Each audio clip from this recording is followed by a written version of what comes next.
Hey everyone, nearly 97% of people who watch my videos haven't subscribed yet. If you're enjoying the content, I'd really appreciate it if you hit that subscribe button. It means a lot. Also, be sure to give the video a like and drop a comment below. Your interaction helps more people discover the channel and supports its growth. Thanks a ton for being here. By the way, I'd love to know, which country or city are you watching from? I never thought a place that quiet could hold that much tension, but that trip changed the way I look at remote spots forever. My friend and I had been camping around that hidden pond for a few years, always choosing the same clearing near the edge of the national forest in California.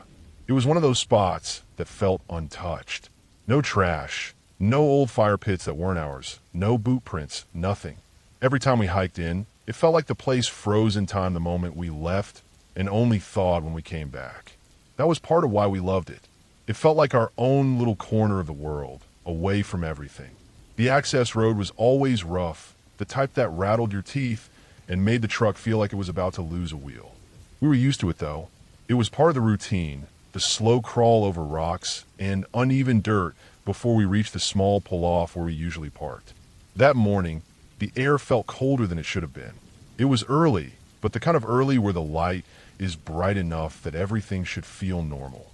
Instead, the whole area felt strange, like the trees were holding their breath. I remember thinking the silence felt heavier than usual, but I didn't say anything to myself. I just brushed it off as early morning weirdness. Then we turned the last bend in the road, and our trip ended before it even started. Two full-grown mountain lions were right there, where we always parked, not 10 feet from the front bumper. It took my brain a second to understand what I was looking at. At first it just looked like two big tan shapes pressed together, but then I realized exactly what they were doing. I froze with my hand still on the wheel and just stared. I could feel my friend next to me doing the same thing. Those animals didn't look real up close. They looked carved out of muscle, their fur thick and smooth, their bodies tense and focused. Even though the windows were up, I held my breath like they could somehow hear it. Honestly, that alone should have been enough to make us turn back. That spot was our getaway, not a place to interrupt a pair of mountain lions doing whatever they wanted to do. But we stayed. Maybe it was the shock or the rarity of seeing something like that. But instead of backing out slowly like smart people, we just sat there watching. The lions didn't seem bothered by the truck. They finished what they were doing, then kind of lingered around the road like they were trying to figure out what to do next. After a few minutes, they relaxed. One stretched, long and slow, then lay down on the dirt like it was sunbathing. The other paced a little before settling near it. They looked calm, almost peaceful. I remember thinking how strange it was to see something that dangerous act so casually. The whole world felt quiet except for the sound of my own breathing. Then everything changed. One lion lifted its head suddenly. The other followed a second later. Their whole bodies tensed at once like someone flipped a switch inside them. Their ears pointed forward, their eyes fixed on something we couldn't hear or see. The peaceful moment evaporated instantly. I felt the hairs on my arms rise, even though I had no idea what had set them off. Seeing two top predators look scared does something to you that you can't shake off. It hits some animal part of your brain that says if they're afraid, you should be terrified. They didn't move at first. They just stayed frozen like that, staring past the truck, breathing harder. I remember staring at their muscles tightening, like they were deciding between fight and flight. Then they made their choice. Both lions bolted at the same time, sprinting off the road and into the brush with a kind of explosive speed that didn't look real. The sound of their paws tearing through leaves disappeared almost instantly. It was like they vanished. The silence that followed was worse than any noise could have been. My heart felt stuck in my throat.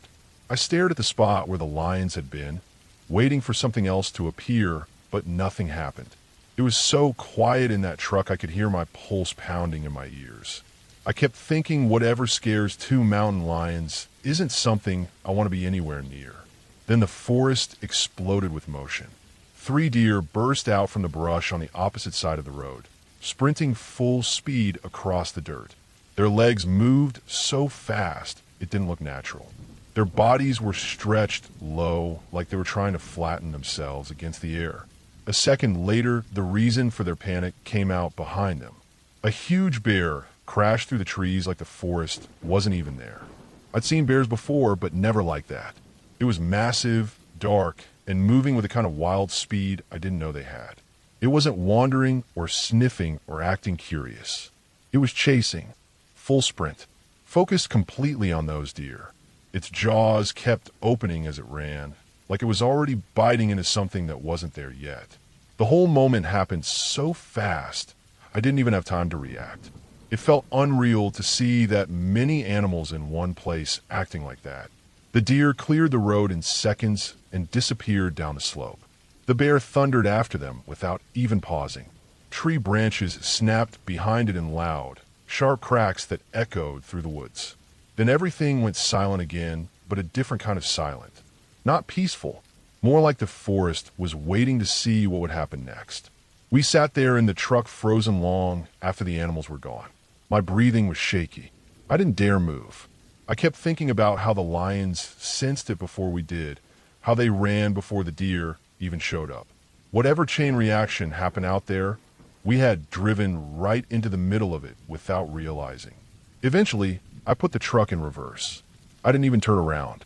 I just backed out slowly, eyes fixed on the tree line the whole time. Every shadow looked like something about to burst through it. The road felt twice as long going back. My hands were shaking on the steering wheel, and my clothes felt too tight. It wasn't until we were miles away that the feeling started to fade, but even then it didn't disappear. Not completely. We never went back to that spot. Not once. Every time we talked about camping, that clearing came up for a moment and then disappeared again. It wasn't fear of the lions. It wasn't even fear of the bear. It was the feeling of being in a place where the rules didn't belong to us. A place where nature didn't care who we were, where everything could change in a second and remind us how small we really were. That morning showed me something I didn't forget. The woods aren't ours. They never were. And sometimes the only reason nothing bad happens is because you get lucky enough to leave before anything decides you're part of the landscape.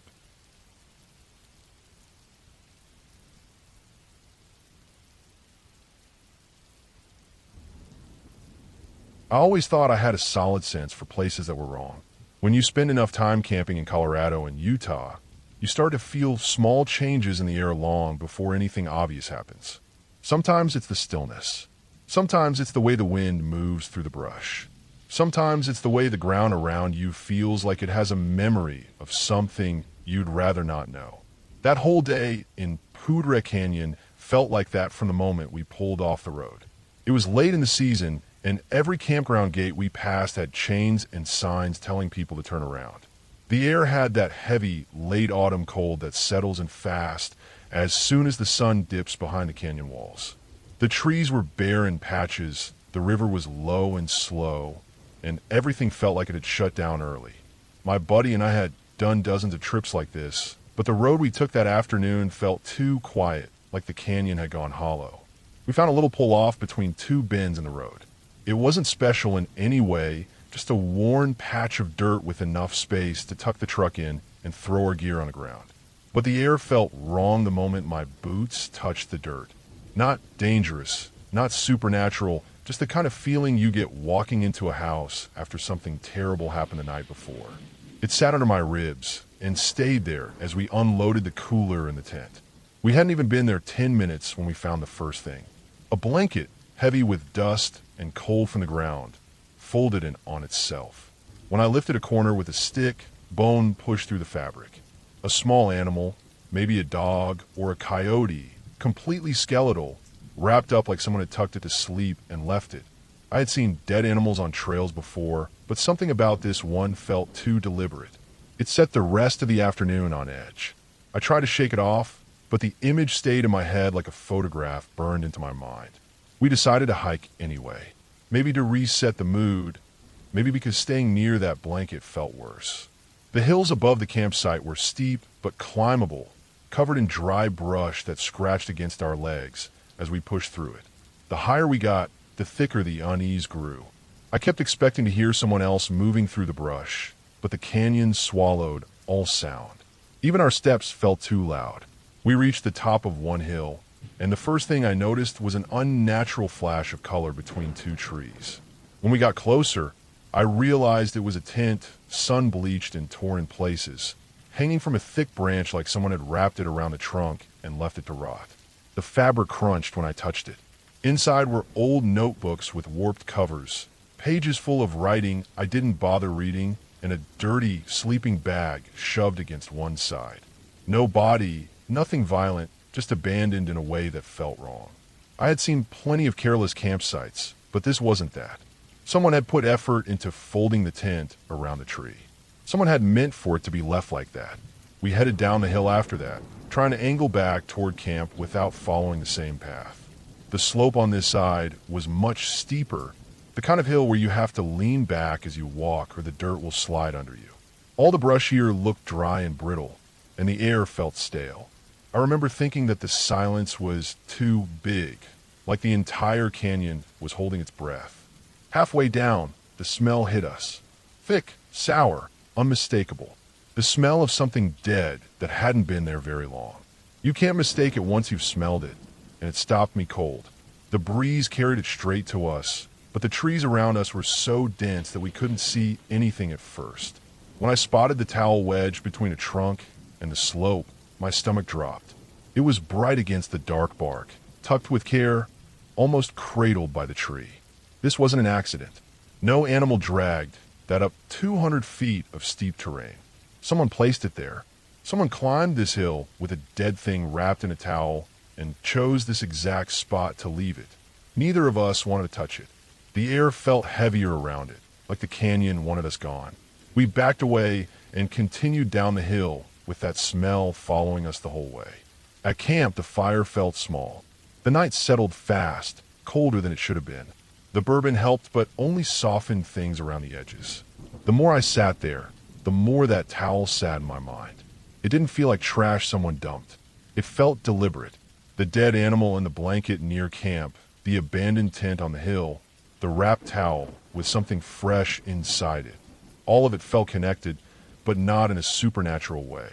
In a human way. A way that pointed to someone who did not want to be found and did not want anyone else on that hillside. At some point, sitting in the dark became worse than climbing back up there. So we grabbed a stick and our headlamps and went back up. The bourbon made the cold feel far away, but it didn't make the climb easier. The hill felt even steeper the second time, and every shadow looked like someone standing still and watching us. Not moving, not breathing loud enough to hear. Just there. We reached the towel, and I nudged it open with the stick, pushing the fabric back inch by inch. The smell rushed out stronger than before. Inside was an owl, feathers still clean, body limp, eyes closed like it had been alive only hours earlier. Whoever wrapped it had done it carefully, almost gently, but that didn't make any of it feel better. It made it worse.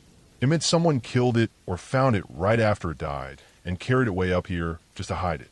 It meant someone had a reason for choosing that spot. We left everything as it was and climbed down in silence. The fire was still burning when we got back, but it felt too small to push the dark away.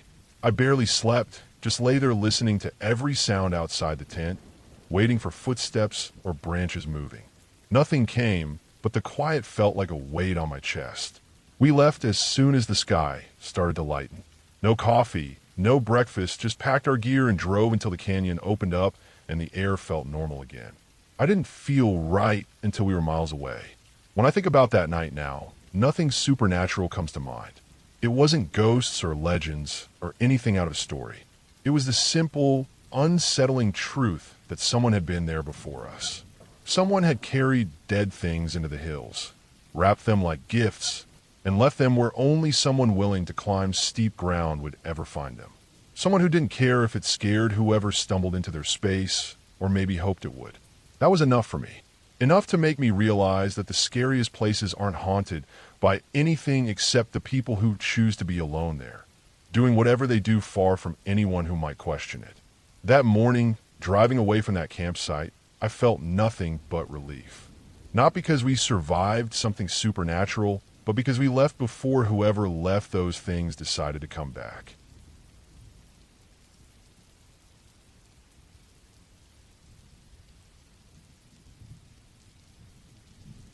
I was camping deep in the Amazon forest in Brazil when this happened, far away from any town or any kind of comfort. I had joined a small group for a long trek, and we had spent the day walking through thick, humid air that felt like it wrapped around my skin like a wet blanket.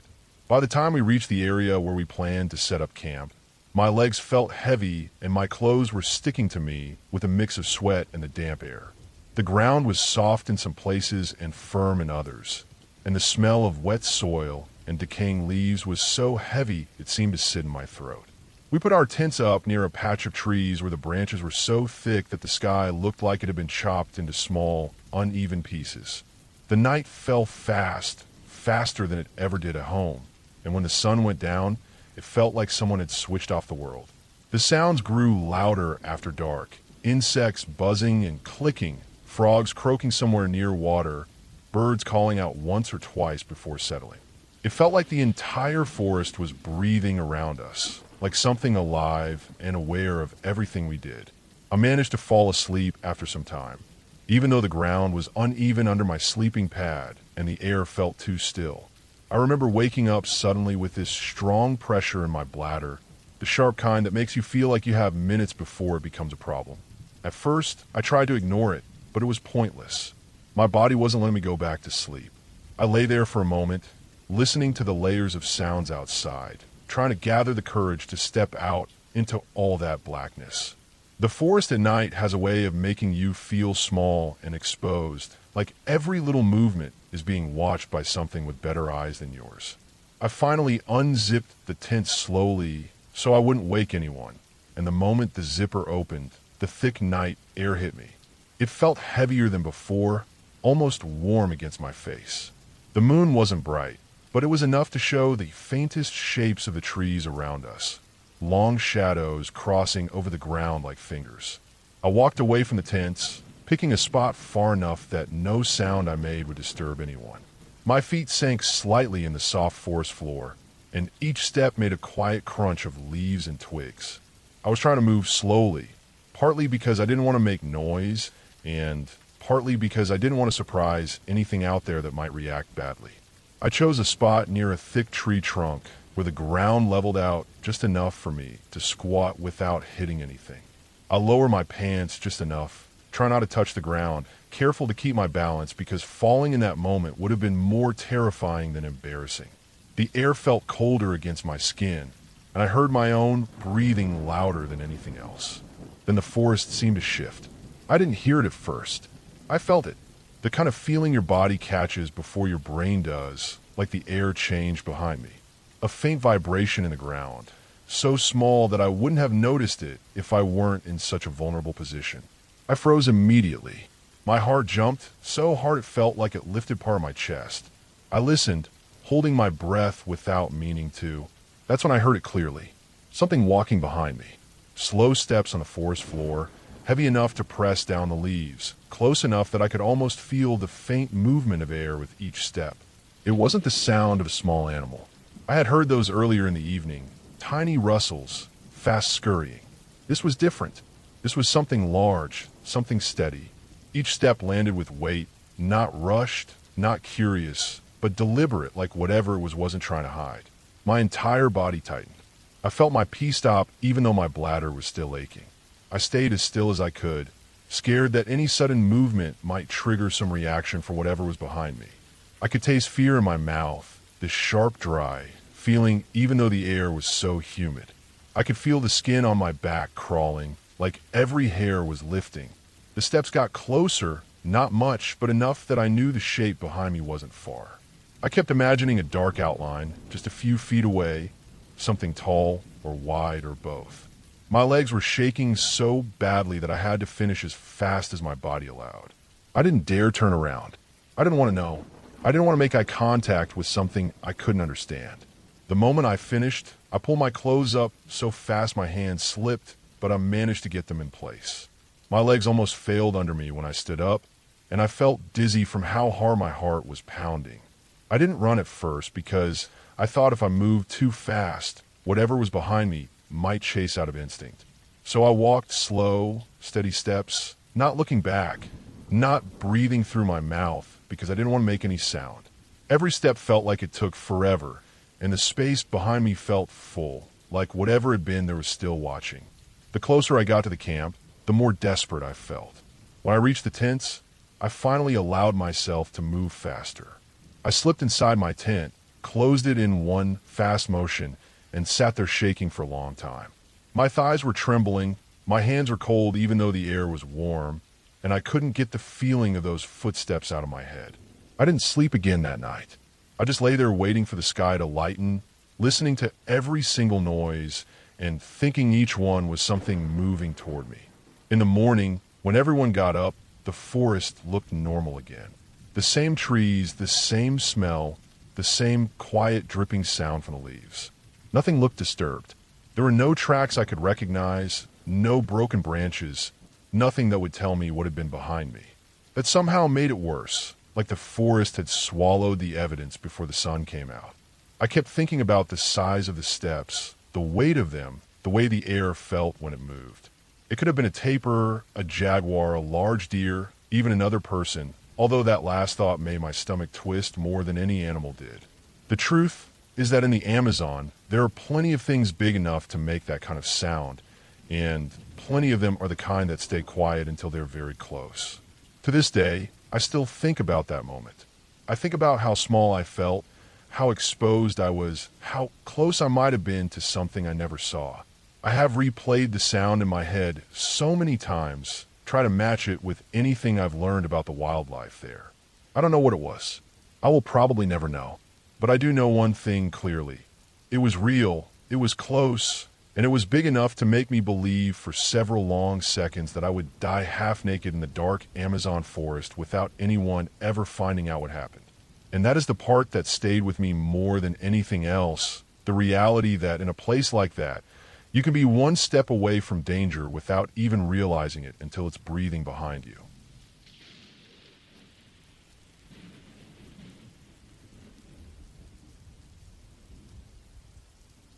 I remember my first ever camping trip like it was yesterday, even though it was back in 7th grade. It was a field trip, and I had been miserable from the moment we left. The drive alone was grueling, about 5 hours away from home, and I kept thinking about my warm bed, my parents, and my little familiar room. The camp itself was nothing like the cozy cabins you see in movies. The cabins were old, wooden structures, low to the ground, with these awful, flat wooden cots that felt like they were designed to make every part of your body ache. I hated it immediately. I hated the smell of the camp, the rough pine floorboards, the way the air felt damp and heavy.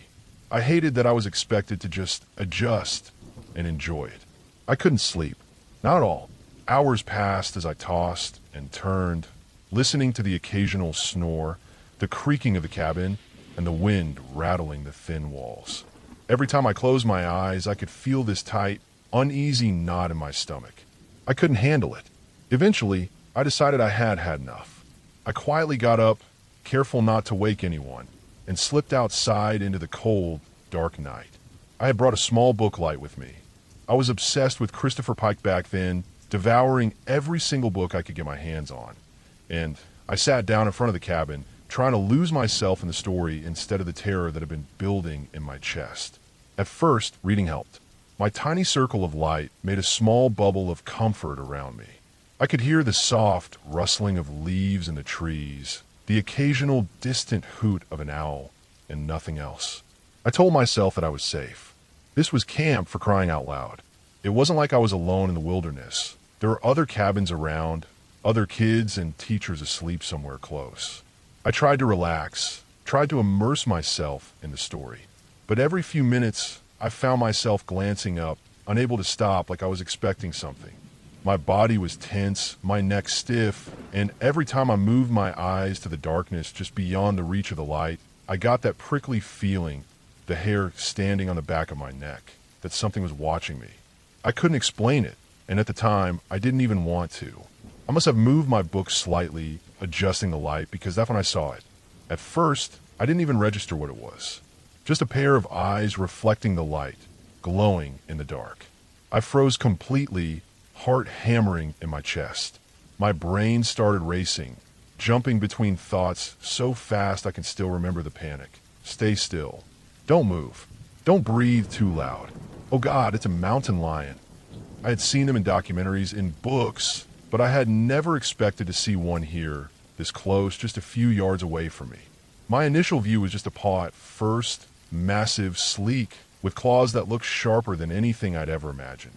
I followed it up slowly with my eyes, trying to take in the rest of its body, and there it was, crouched low, tail twitching slightly, muscles rippling under its tawny fur. It saw me, and I saw it. Time stopped. My body refused to move. I was torn between two thoughts. If I didn't move, I was a sitting target, and if I did, I might provoke it. I remember thinking about my dad. How furious he would be if I got myself eaten doing something stupid on a school trip. My hands shook as I fumbled blindly, desperate to find something. Anything that could save me. My fingers brushed against the door frame behind me. I gripped it, twisting and pulling myself backward, hoping I wouldn't make a sound, praying I could just disappear into the cabin. I finally toppled inside, slammed the door, and pressed myself against it, chest heaving, afraid to even breathe loudly. For the rest of the night, I stayed on my cot, heart still pounding, unable to sleep even after the sun began to rise. Every noise made me jump. I didn't want to tell anyone what happened. The idea of being lectured, of being blamed for leaving my book outside, made me feel like keeping quiet was safer. When our teacher finally came to wake us, I lied through my teeth about leaving the book out, blaming the wind for making the cabin door bang. I couldn't risk it. I couldn't risk anyone knowing how close I had come to something so deadly. Looking back now, I realized just how lucky I was. I was a kid, inexperienced and reckless, wandering outside in the middle of the night, and I encountered one of the most dangerous predators in the area. I had no weapon, no training, nothing but fear and the hope that it wouldn't see me as a meal. And yet I survived. The rest of the trip, I kept a careful eye out whenever I went outside, every shadow and flicker of light making me jump. By the time we headed home, I had learned something that no book or lesson could teach me. Nature is beautiful, but it is also unforgiving, and respect and caution are the only things that keep you alive. Even now, years later, I can remember the exact shape of those glowing eyes, the ripple of muscle under its fur, the cold fear that paralyzed me in place.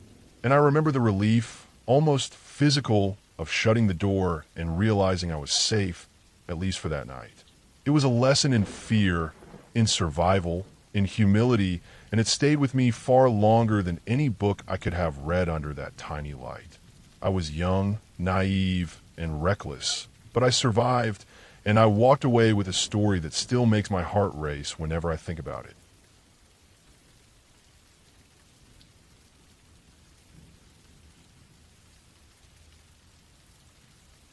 I had just come out of 7 straight days on the water in Algonquin Park, and my whole body felt like it was moving on its own after so much paddling. My arms were sore, my legs stiff, my face tight from sun and wind. The parking lot felt almost unreal after so many nights of nothing but trees, lakes, and quiet. The gravel under my boots sounded too loud. The distant hum of cars felt strange, like I had stepped back into a world I wasn't ready for yet. I opened the back of my car and started pulling out gear, trying to sort wet clothes from dry ones, throwing garbage into a bag, letting my pack air out a little. The smell of lake water and campfire smoke still clung to everything. I felt tired but content, that kind of tired that comes after days of effort and no real worries except weather and distance. I heard some fast, excited chatter 2 cars over. It sounded cheerful at first, like people were talking about something funny or surprising, and at first I didn't look up. People were always coming and going around this time of day. But then the tone changed, sharper, higher, and something in the back of my mind made me turn my head. That was when I saw it. A giant bull moose was walking right through the parking lot, as if the place belonged to him. His body was massive, easily taller than the roof of a car, dark and heavy looking, with that thick hump on his shoulder and long legs that carried him like he weighed nothing. His antlers were wide and rough, still with bits of velvet hanging off in places. The way he moved made everything else look small and slow. My first reaction wasn't even thought. I just stepped behind my own car, using it as a shield, my heart picking up speed. It wasn't fear exactly, more like a deep instinct that told me to stay out of the way. I pulled out my phone because it was automatic. When something huge and wild appears, you take a picture. I raised it just enough to get a shot, careful not to make any sudden movements. The moose didn't care about me. He seemed calm, almost bored, just passing through on his way somewhere else. He walked between cars, hooves clacking softly on the gravel, breath making little puffs in the cooler afternoon air. His size made the whole lot feel smaller. Most people were keeping their distance, staying behind their cars like I was, watching quietly. But then I noticed one tourist, a young guy maybe, wearing light clothes and a camera hanging around his neck. He wasn't keeping his distance at all. He stepped out from behind his vehicle and walked right toward the moose like he was approaching some tame animal at a petting zoo. He lifted his hand as if he was about to reach out and touch the thing. I felt a tight knot form in my chest because I knew how fast a calm moose can turn dangerous. I had heard stories. I'd seen the damage they could do.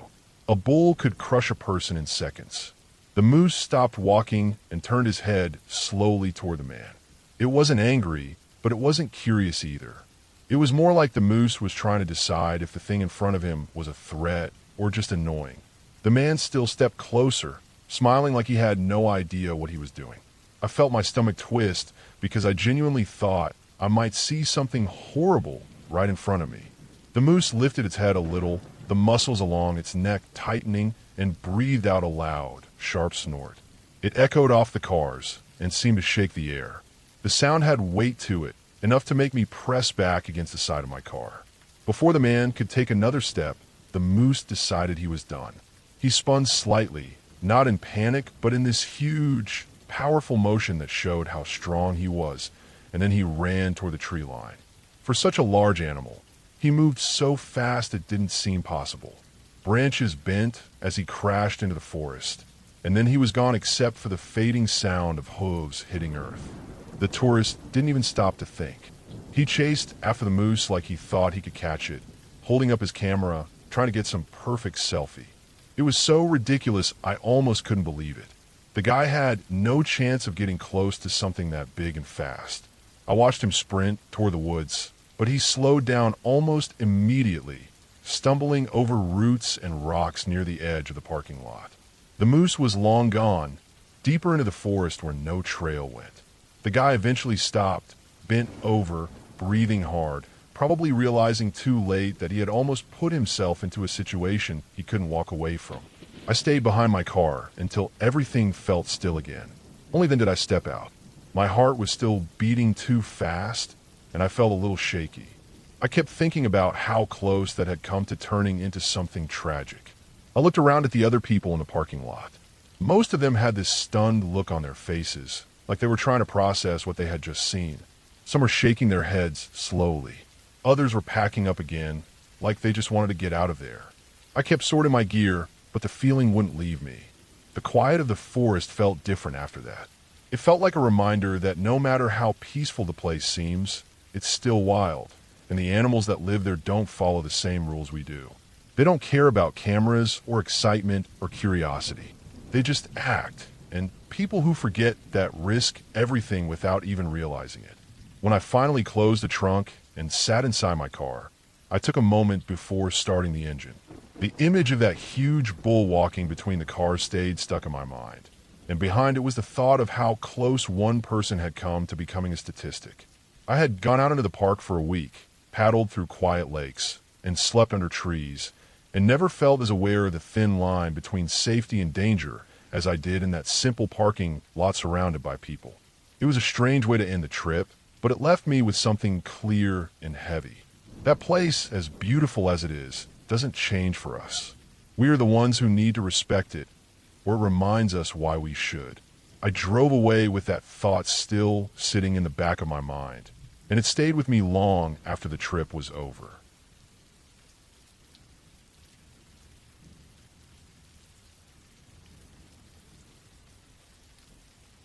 I had been traveling alone around the Olympic Peninsula for a few days, taking my time, moving slowly from place to place, feeling that quiet pull the forest always had on me. Olympic National Park had this strange way of making me feel both small and safe at the same time, like the trees were old enough to understand me more than most people ever had. I had already stopped at a few places that morning, watching fog burn off the tops of the evergreens, listening to the soft hum of water moving somewhere unseen. By the time I reached Quinault, the day had turned hot in a way that didn't fit the season. The air felt heavy and wrong, like late August had somehow slipped inside mid-fall and chosen this small, empty slice of the woods to choke. I didn't know where I was going, only that a random road caught my eye, and I turned down it without thinking. It wound deeper than I expected, getting narrower, rougher, almost forgotten by whoever last maintained it. When it dead-ended at the edge of the Quinault River, it felt like I had stepped into a hidden pocket of the world. The place didn't look real. The water was clear enough that I could see stones piled under the surface, and the sound of it sliding over them felt louder than it should have, because there was nothing else. No traffic, no voices, no distant hikers, just me and the river and the thick silence of off-season forest. There was an old footbridge stretching across the river a little upstream. I remember standing there, squinting at it, trying to decide if it was even safe. It looked ancient, the kind of thing the forest had tried to swallow a few times but hadn't finished the job. Boards sagged. Ropes were dark and frayed. It leaned just enough to make my stomach tighten. I didn't even bother stepping on it. I knew the moment I saw it that it would be a mistake. So I left it alone. I backed my car right up to the very edge of the turnout, facing it toward the way I need to drive out. It wasn't something I thought consciously about. It was just instinct. I was alone, far from anyone, and the place was empty in that unsettling way remote spots get when the season is wrong and the day is too quiet. Once my car was positioned, I walked to the edge of the brush, knowing there was no trail and that getting down to the water meant pushing through whatever was growing there. The brush was thick and wild. Branches grabbed at me. Blackberry vines wrapped themselves around my legs, trying to hold me there like the forest didn't want to give up its only visitor. The embankment sloped down sharply, slick with damp soil hidden under fallen leaves. The air smelled like cold river water and wet earth, and even though it was hot outside, the shade under those trees felt cool enough to raise goosebumps on my arms. When I reached the riverbank, I stared at the clear water and felt this sudden, stubborn need to get in. Maybe it was the heat. Maybe it was just the quiet. Maybe it was something else I still can't explain. I hadn't planned on swimming. I didn't bring a suit. I didn't need one. I stripped down to my bra and underwear and left my clothes in a pile just far enough away from the edge to avoid soaking them. I set my shoes beside them, placed my car key right next to the pile, and stepped into the water. It was colder than I expected, sharp against the heat of the day, but it felt good. Clean, calming. I drifted on my back for a moment, letting the current tug at me lightly, listening to nothing but the sound of water and the beat of my own heartbeat in my ears. But even with all that beauty around me, something felt wrong. It started as a tightness in my shoulders, like someone had suddenly stepped too close behind me. The hairs on the back of my neck stood up. I kept telling myself it was because I was alone and the area was isolated. Anyone would feel strange swimming half naked in the middle of nowhere, exposed, quiet, vulnerable. I tried to push it away and kept swimming, but every few seconds the feeling grew. It was heavy, sharp, the kind of instinct that made the body react before the mind could explain anything. After maybe 5 minutes, I knew I needed to get out. I turned my back to the far embankment and started wading toward my clothes. The rocks under my feet were smooth and cold. Water ran down my legs as I walked up out of the shallows, brushing hair from my face as I reached for the pile I'd left behind. When I turned around, everything inside me stopped. A man stood across the river. Not a hiker, not some lost camper. A man who looked like he hadn't lived around people for years. He was tall, much taller than me, with a body built from harsh living. He wore a poncho made from animal pelts that clung to him like it had never been washed. His long hair was tangled with sticks, mud, maybe even moss. His face was dirty, sunken in places, wild in others. And he was staring straight at me. I froze so completely that even the sound of the river disappeared. He stood higher up on his embankment while I was still partly crouched on mine, and the angle made him look even larger. There was no expression on his face that I could understand. No curiosity, No confusion, just a locked, sharp focus, like he had been waiting for something and had finally found it. Seconds stretched until they didn't feel like seconds anymore. I couldn't breathe. I couldn't move. My hand hovered over my clothes, but didn't grab them. All I could think was that I shouldn't have turned my back. I shouldn't have gotten into the water. I shouldn't have come here at all. Then, without warning, he spun toward the footbridge and bolted. It was the suddenness that broke me loose. The pure, frantic way he moved. He wasn't retreating. He was circling. He was coming for me.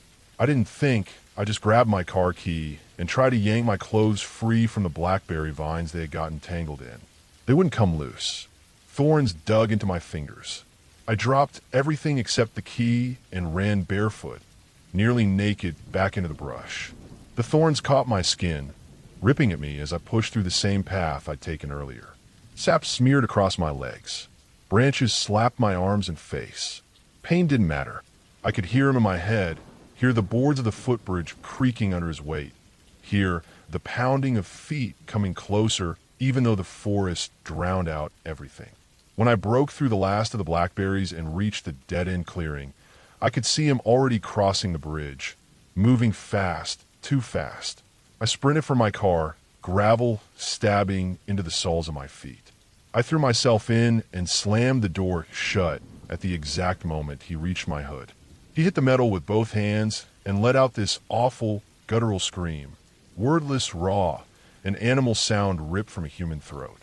He pounded the hood over and over, his hair whipping around his face, his eyes locked on me like he could break through the glass by will alone. When he lunged for my door handle, I shoved my key into the ignition and hit the gas so hard the tires spun before catching. The car jerked forward, and I shot down the road. I didn't look back until I reached a slight bend, and when I finally did, I saw him chasing me. Barefoot, sprinting, not slowing down, not stopping. He ran after my car for nearly a mile before he finally fell back and vanished behind the trees. By the time I reached the main road, I was shaking so badly I could barely keep the car steady. Blood ran down my legs from the blackberry cuts. My underwear was still soaked. Leaves were stuck to my skin. I had nothing with me except the key and the terror clawing at my chest. I pulled over at the first populated area I could find, locked the doors, and sat there crying until I could breathe again.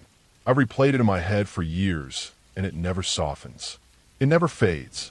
My body still reacts before my mind can catch up. I still wake sometimes with the image of him staring at me across the river, silent and waiting. I never went back to Quinault. I never will. And after that day, I stopped hiking alone. I stopped trusting the quiet. I stopped assuming that remote places were empty just because they felt untouched. Something was living out there.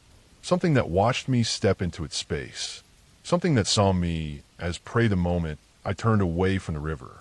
I survived because I ran. Because my keys were in my hand. Because I didn't hesitate. If I had hesitated, if I had taken 10 seconds longer, I wouldn't be here telling this story at all.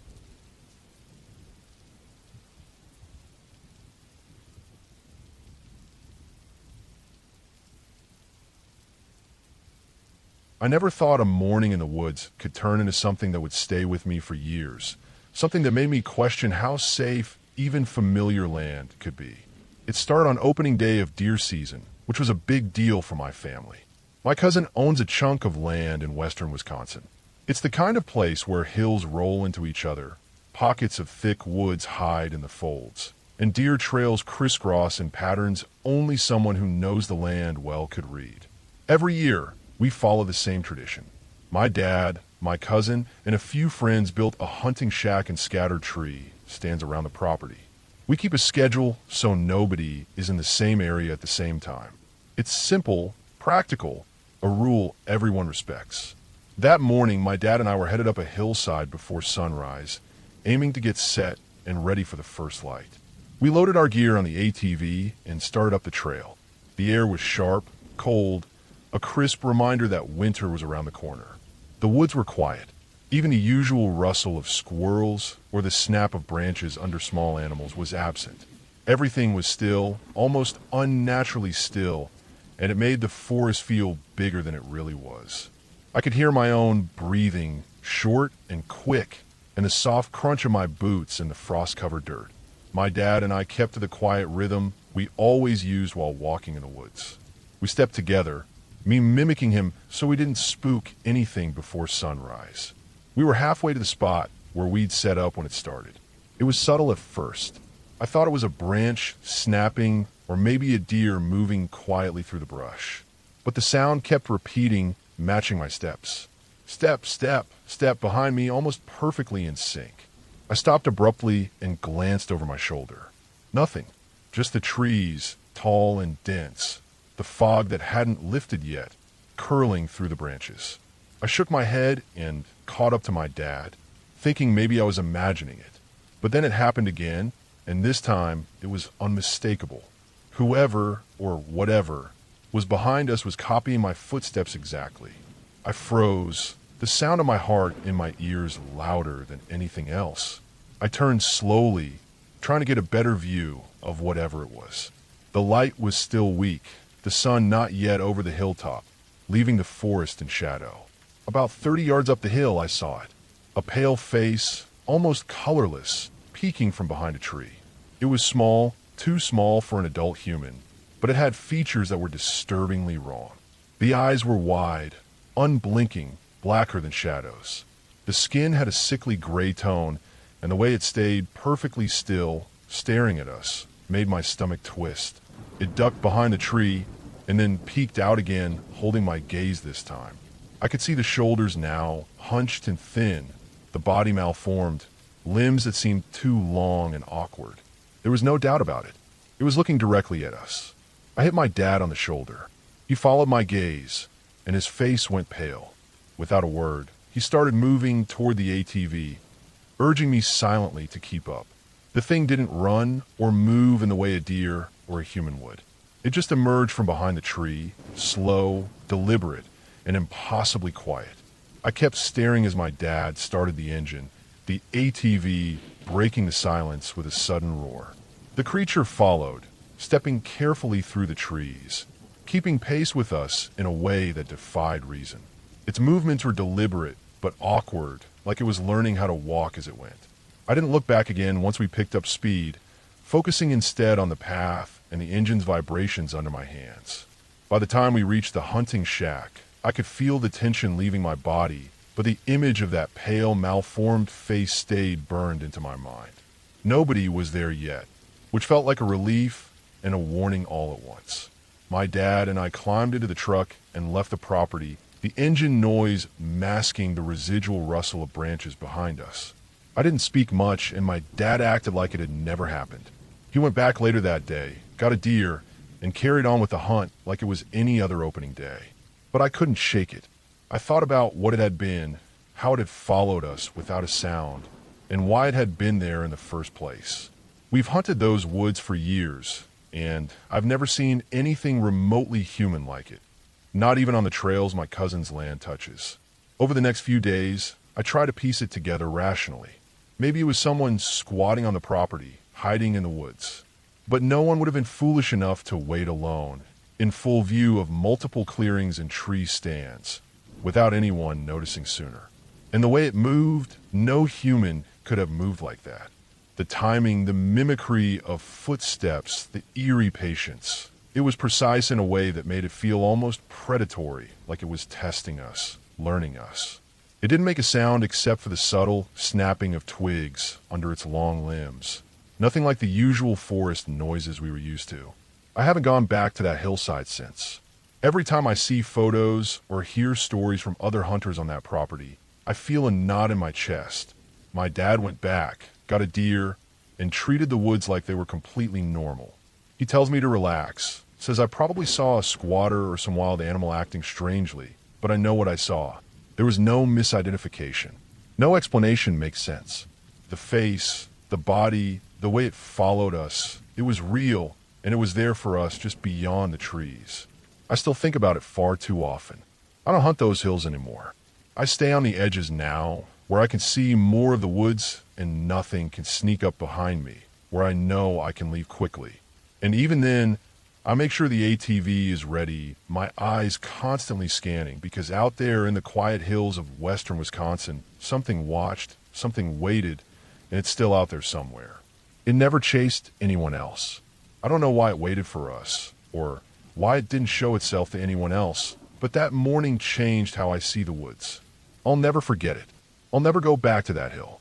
The forest is beautiful, and the hunting tradition is strong, but there's a corner of it now I cannot touch, a shadowed part of the woods that belongs to something I don't understand and don't want to meet again. The rest of the property is safe. We can hunt there, but that hill, that slope where we were followed, is a place I leave to the shadows, and I always will.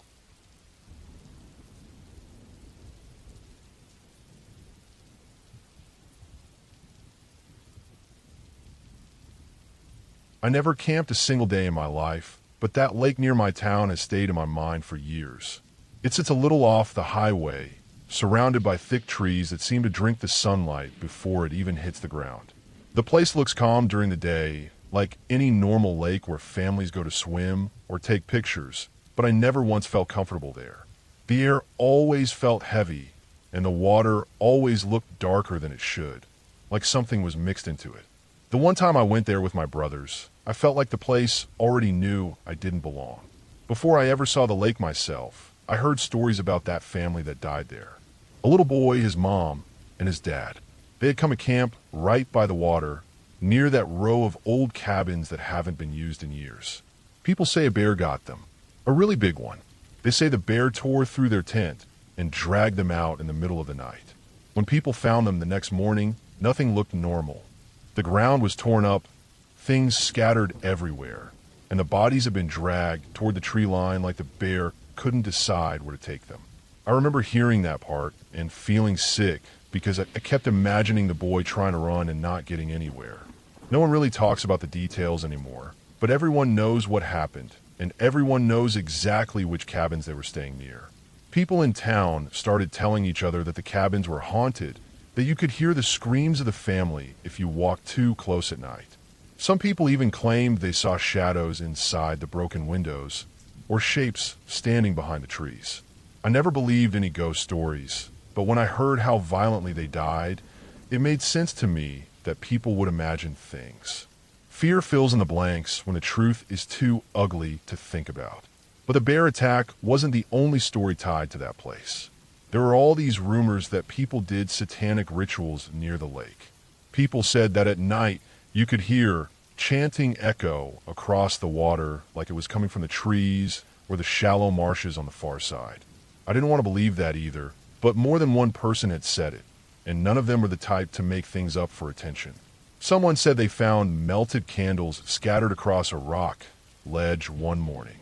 Someone else said they saw drawings carved into a wooden post near the trail. None of it was proven, but no one trusted that place after dark. Everyone said the same thing. The lake changed when the sun went down. When my brother took us there, I noticed he kept checking the time, like he had somewhere he needed to be. He didn't say anything about the stories, but he kept glancing at the sky, watching the light fade more than he watched us. I didn't understand why until the trees around the lake started to look darker. He didn't want to stay for even a minute after that. He told us it was time to go, and the way he moved told me it wasn't up for discussion. I didn't argue. I felt the shift in the air myself. The place felt different. The wind went still, and the lake looked too flat, like something heavy had settled over it. On the drive back, he kept looking in the rearview mirror, even when there were no cars behind us. I didn't ask him why. Later on, I found out my other brother had his own experience there. He had gone with his classmates once, years before. They were walking along one of the dirt roads at night, heading back after exploring the area. At one point, they saw something across the road, a group of people standing in rows, all facing the same direction. The chanting was low at first, then louder, slow, and steady like a rhythm building up. My brother said he felt the hair on his arms stand up even before he fully understood what he was looking at. The group didn't move, didn't look around, didn't react to anything. They just kept chanting into the night air. My brother and his classmates turned off their lamps and crouched behind the bushes on their side of the road. They stayed still, breathing as quietly as they could. The chanting kept going for a long time. My brother said it felt like an hour, even though it was probably only a few minutes. When the group finally moved, they did it all at once, like they were connected by some signal no one else could hear. They walked deeper into the trees in a single line. No talking, no stumbling, no hesitation. The moment they were far enough away, my brother and the others grabbed their things and headed straight back without turning their lights on again. He said didn't even feel scared at first, just confused. But the more he thought about it afterward, the more wrong it felt. It wasn't the chanting that bothered him the most. It was the way the people moved, the way they acted like they weren't aware of anything except whatever they were doing. He said that if the group had looked up and seen them, he wasn't sure what would have happened. Hearing that made the lake feel worse in my mind. Every part of it felt like it had a story behind it, and none of those stories ended well. The cabins with the bear attack, the chanting across the water, the rogue people on the road. It all made the lake feel less like a place for camping and more like a place people disappeared into. When I finally visited, even in daylight, I felt like the trees were hiding something from me. I kept thinking about the family that died there, not in a ghost way, but in a real way. I imagined the panic they must have felt when the bear attacked. I imagined the dark, the dirt, the ripping sounds, the confusion. I imagined how quiet it must have been right before everything happened. I didn't hear anything strange when I was there, but I didn't need to. Knowing what happened was enough to make me feel like I was standing on ground that had seen too much. I wasn't scared of ghosts. I was scared of the reality behind the stories. The bear attack happened. The strange chanting happened. The rogue group happened. These weren't fantasies or campfire tales. They were pieces of something that was real, something that didn't care if people believed in it or not. The older I got, the more I realized that places don't need ghosts to be terrifying. Sometimes the real events are worse than anything supernatural. Their weight stays in the air even after everyone has left. The lake didn't need shadows in the windows or voices in the trees. It already had enough history to make anyone feel watched. I never went back, not because of spirits or curses, but because the place felt wrong in a way that didn't need explanations. It felt like a place where danger hid in plain sight, inside the trees, inside the water, inside the stories people were too nervous to talk about for long. And the clearest ending to all of it was this: some places are better left alone.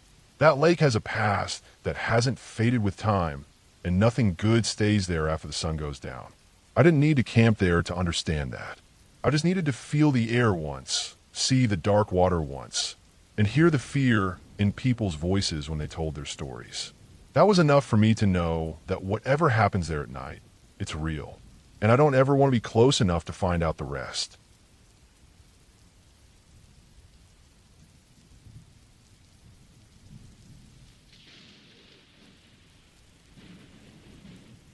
I remember that trip north like it never ended, even though it was years ago. My best friend and I left Central California with a plan to camp our way to Canada, moving slow, stopping wherever we found a spot, trying to make the drive part of the adventure. We thought it would be easy to find places to stay because the further north we went, the quieter it should have gotten, at least in our heads. Instead, it felt like everyone else in the world had the same plan that week. Every campground sign we passed had a board slapped across the front saying full, and many of the dirt roads that should have led to smaller hidden spots were either blocked off or just looked like trouble. We kept pushing farther and farther north, hoping the next turn would open up to something better. The worst stretch of road hit us just when the sun was starting to slide behind the trees, turning the sky into this pale sheet that made the world look drained of color. The road itself looked like something forgotten years ago, full of deep potholes packed with dry dust that exploded into the air when the tires hit them. Every bounce shook the doors and made the loose stuff inside the car rattle like metal jangling in a toolbox. I remember leaning forward in my seat, trying to avoid slamming my head into the headrest for what felt like the 10th time, and watching that dust float along the road instead of rising into the air. It moved low and slow like it had weight, like a low fog, staying close to the ground as the car pushed through it. On both sides of us, the trees looked dead or close to it, tall gray trunks with almost no branches low down. They stood in tight groups with long straight lines like ribs in a massive cage. When the headlights passed over them, the trunks turned into narrow figures for a split second, tall and unmoving, like people standing perfectly still in the dark. My eyes kept tricking me into thinking someone was there, and every time we hit another dip in the road, the headlights jerked just enough for one of those shapes to look like it had stepped forward. My brain kept telling me it was nothing but trees, but no part of my body believed it. The deeper we went into that area, the quieter it got. There was no wind, no sound of insects, no movement in the corner of my eye except the dust and those pale shapes of the trunks. We drove like that for what felt like hours, even though it was probably less than one. The road had no signs, no markers, nothing to give us a sense of how far we were from anything. When we finally found a small clearing off the road, it felt like the first real break we had seen in miles. The ground was flat enough to park on, and there was a small fire ring someone had left behind. It should have been a relief, but the moment the wheels stopped turning, the smell hit us. It was thick and sour, like something old and would have been left out in the sun for too long, but the air was dry and cool. It didn't make sense. The smell didn't match the place at all. I walked around a little, trying to figure out where it came from, but it seemed to hang in the whole area like an invisible sheet. Even though the trees here were thinner, the quiet felt worse than the stretch of road we had just come through. My skin kept crawling in waves, not because I thought something supernatural was out there, but because the whole place felt wrong, like we had stepped into an area that didn't want us there. I kept telling myself it was just exhaustion and the long drive, and maybe the smell messing with my head, but even then, I never really settled. I set up my sleeping bag, stretched out, and tried to relax, but every part of me stayed tight like a drawn bow. My chest felt heavy, and my ears kept waiting for a sound that never came. Hours later, when we finally got into the tent and tried to sleep, the world outside felt close enough to touch. The tent fabric wasn't thick at all, so every movement of the air outside pressed against it like a hand sliding across the surface. I lay still, staring into the dark, listening to my heartbeat slowing down from the day, and finally started drifting towards sleep. That's when I heard the sounds outside. They were small and sharp, like something brushing the ground just a few inches away from my head. I stayed perfectly still, hoping it was a bear, hoping that at least it was something normal and not anything human out there. I kept thinking about how I had shaved my legs near the tent earlier, which felt like the dumbest thing I could have done, like I had washed myself in a scent that might attract the wrong thing. Every sound made my stomach sink. The movements were slow and right outside, and every second I lay there, the air inside the tent felt thinner. I wanted to wake my friend, but I couldn't bring myself to move. I stayed frozen, listening, waiting for some sign of what it was. The sound kept going, this steady, soft shifting like someone dragging a hand through leaves. When I finally got the courage to reach out toward her, everything went dead silent in one instant. The sudden stop felt worse than the noises. The quiet told me nothing about what was out there or where it had gone. I felt my whole body go tight again, and for a moment, I thought something had pressed right up against the fabric. Then I heard her breathing change, long and heavy and close, and I realized the awful truth I had been too scared to even consider. She had been the one making the noises the whole time, her body shifting and twitching in her sleep, pushing against the floor of the tent and moving the ground cover. All that fear had been for nothing. My mind had turned a small, harmless sound into something dangerous because the whole area had been getting to me since we arrived. It was the smell, the silence, the long dead trees, the feeling of being watched for miles. It all stacked up and made something normal sound wrong. The next morning, I felt drained, like I hadn't slept at all. The clearing looked even worse in the daylight. The smell was stronger, and the ground had patches of dark dirt that looked disturbed, like something had walked through recently or dragged something heavy. There were no clear tracks, just broken soil. I remember looking at it and thinking that staying there had been a mistake. We packed up as fast as we could and got back on the road. Neither of us said anything. Not because we didn't want to talk, but because the place had taken the fun out of the moment. The silence of the night and the smell and the strange feel of the clearing stuck with me long after we drove away. Days later, when we reached a small town and finally had service again, We got into a conversation with a local shop owner. He mentioned, without any drama or humor, that the area we had passed through was known for Bigfoot sightings and strange animal activity, especially around the time of year we were there. Hearing that didn't make the experience supernatural, but it made everything click into place. The disturbed ground, the smell, the silence, the way the trees looked stripped and unnatural, the feeling like eyes were on us. Even if there was nothing out there that night, the land itself had a history of strange stories, and sometimes a place can carry those old energies in a way you feel in your skin, even when nothing is actually happening. When I think back on that night now, I don't feel embarrassed for being scared. The area had been warning us in its own way, and my instincts picked up on it long before my mind understood why I felt so uneasy.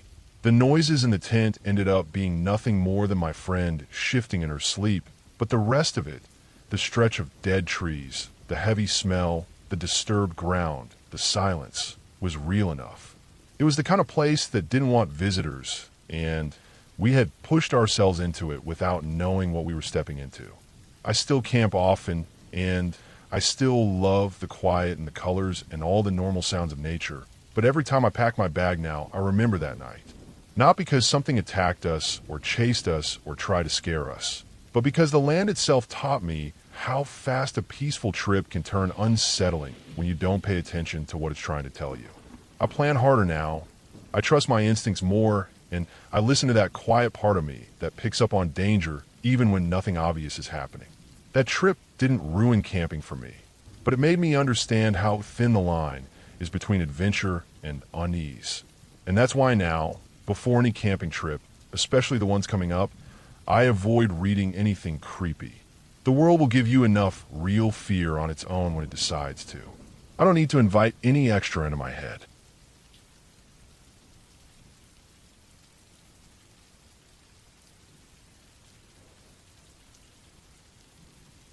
I always felt safe in the woods. I grew up camping all over the West Coast, and the forest felt more familiar to me than most towns I lived in. I always trusted my instincts, and I never had a moment where I felt true fear in nature. Not the kind that makes your skin crawl from the inside. Not the kind that shuts down your thoughts and leaves you stuck between wanting to run and not being able to move at all. That kind of fear was something I assumed only happened in movies or to people who wandered into trouble. But the Olympic coast changed that for me in one night, and even now, years later, when I think back to that moment in the whole rainforest, I feel the same cold hit the base of my spine. The place itself is beautiful in a way that almost feels unreal. The trees are so tall they feel ancient, and the moss hangs down in long, wet curtains that move with the slightest breeze. The air feels heavier there, almost thick, and it always smells like wet soil and old wood. I had camped all along the coastline from Monterey Bay up through Washington, and that area had always been my favorite. I knew the tides, I knew the trails, and I respected the wildlife. I never acted like the forest owed me anything. I just loved being in it. That trip was supposed to be easy. A simple hiking camping spot, nothing dramatic. I remember the trail being muddy in some parts from recent rain, and the sound of distant waves mixing with the dripping branches. We set up camp late in the evening, right before the light faded. The forest always gets dark fast, the kind of fast where you blink and suddenly the trees are just tall black shapes. I double-checked the food hang, tightened the tent stakes, and climbed into my sleeping bag. The temperature dropped the moment the sun slid behind the canopy. It always does in places like that, but I like the cold. It helped me sleep. I drifted off easily at first. The sound of the river nearby and the faint tapping of water on leaves above made a steady rhythm, and everything felt calm. I remember rolling onto my side, pulling the sleeping bag closer around my shoulders, and thinking about how early I wanted to start hiking the next morning. Nothing about the night felt strange at that point. It was just another night in the woods. Then something woke me up. It wasn't loud. It wasn't dramatic. It was a simple, steady sound of something moving through our camp. My eyes opened instantly. There's a certain type of awareness that comes from sleeping outside for most of your life. You learn the difference between wind, small animals, and something heavier. This sound was heavier, slow, purposeful, something brushing against gear, shifting weight on damp soil. At first, I assumed it was a raccoon. That area had tons of them, and they never cared how close they came to people if they smelled food. I reached over, grabbed my camp lantern, and flicked it on. The inside of the tent glowed yellow. I sat up slowly, trying not to make too much noise. My heart wasn't racing yet. I still believed it was something small. But as soon as I got on my knees and started to unzip the tent door, the whole atmosphere around me changed in an instant. The growl hit me so hard it felt like it shook the air itself. It wasn't loud the way a dog growls before barking. It was low, deep, slow. The kind of sound you feel in your chest before your brain even knows what's happening. Every hair on my body stood up at once. It wasn't the type of growl an injured animal makes, or something warning another of its kind. This one felt directed, focused, like whatever made it knew exactly where I was kneeling. At the same time, I heard something shift its weight. Not a quick movement, a heavy adjustment, like a large animal planting its feet differently or turning its body. I hit the ground without thinking. It wasn't a conscious choice. My whole body reacted faster than my mind. I dropped flat, scrambling to turn off the lantern, my fingers shaking so badly that it took me a second to find the switch. When the light went out, the darkness inside the tent was thick and absolute. My breathing felt too loud, so I tried to hold it, pressing my face against my sleeping bag, try to disappear into the fabric. Adrenaline does something strange to your senses. Everything narrows. Every small sound becomes sharp. I lay there completely still, listening so hard that I could feel the pressure in my ears. But after that growl, everything went silent. Not quiet, silent. The river noise felt distant. The wind felt distant. Even in normal forest, sounds were gone. It was like the whole place held its breath with me. All I could hear was my heartbeat thudding through my ribs. I remember feeling sweat break out across my back, even though the air was cold. I didn't dare move. I didn't dare breathe too deeply. The darkness felt thick, and I felt trapped inside it. Minutes dragged by so slowly they felt like hours. Every second, I expected to hear the sound of steps coming closer, or the weight of something pressing against the tent wall. But nothing happened, just that crushing silence and the constant pounding in my chest. I stayed frozen like that until the sky outside the tent finally started to brighten. Just before sunrise, the forest started to sound normal again. A bird called once, then another. I didn't fall asleep until the light was fully up. It wasn't on purpose. My body just shut down from exhaustion. When I woke up again, the sun was higher in the sky, and everything looked normal. Too normal. The tent was fine. The gear was untouched. The food hang was undisturbed. I stepped around the campsite slowly, scanning the ground for prints or disturbed soil. There was nothing, not a single mark, not even a broken branch or moved rock. The forest floor looked untouched, like no creature heavier than a squirrel had come through in days. That bothered me more than anything. I packed up slowly, looking over my shoulder every few minutes, even though it was broad daylight. My stomach felt tight, and even breathing felt different. When I reached the ranger station later in the morning, I brought it up more out of duty than anything else. I felt like I had to say something, even if it made me sound paranoid. The reaction I got from the rangers didn't make me feel any better. They weren't dismissive. They weren't amused. They listened, and I watched the color drain from one of their faces. He didn't give any explanation. He just left quickly, heading out in a jeep. He came back later with nothing to report, but he wasn't calm when he said it.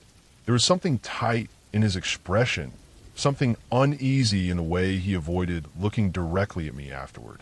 It didn't feel like he doubted me. It felt like he knew something he didn't want to say. I drove away from the whole rainforest that day with a different feeling in my chest.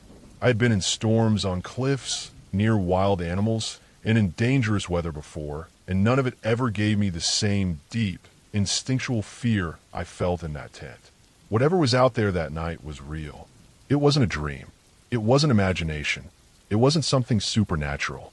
It was something strong enough and confident enough to stand in the middle of a camp without backing away from light. Something that moved like it weighed more than I wanted to think about. Something that growled in a way I had never heard before or since. But the part that stayed with me most was the silence that followed. That sudden, absolute stillness. As if the forest itself didn't want to make a sound around it. I still camp. I still love the woods. But I have never camped on the Olympic coast again. And I never unzipped my tent at night without thinking of that moment. When something waited just a few feet away in the dark, close enough to let me know it was there, but smart enough to disappear without leaving a single trace behind.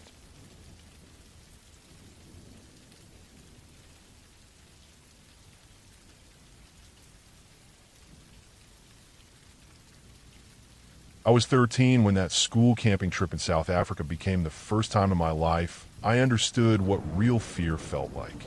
Not the kind of fear from scary movies or imaginations running wild in the dark, but the kind that sits deep in your stomach and makes your body stay tense for hours without you even noticing. It was supposed to be a fun adventure, 4 nights of hiking, learning, and sleeping out in nature with the other boys in my grade. There were around 40 or 50 of us, so big tents were set up wherever we stopped, each one holding a third of the group. They weren't solid tents either, more like open shelters with just enough fabric stretched over frames to keep the rain off.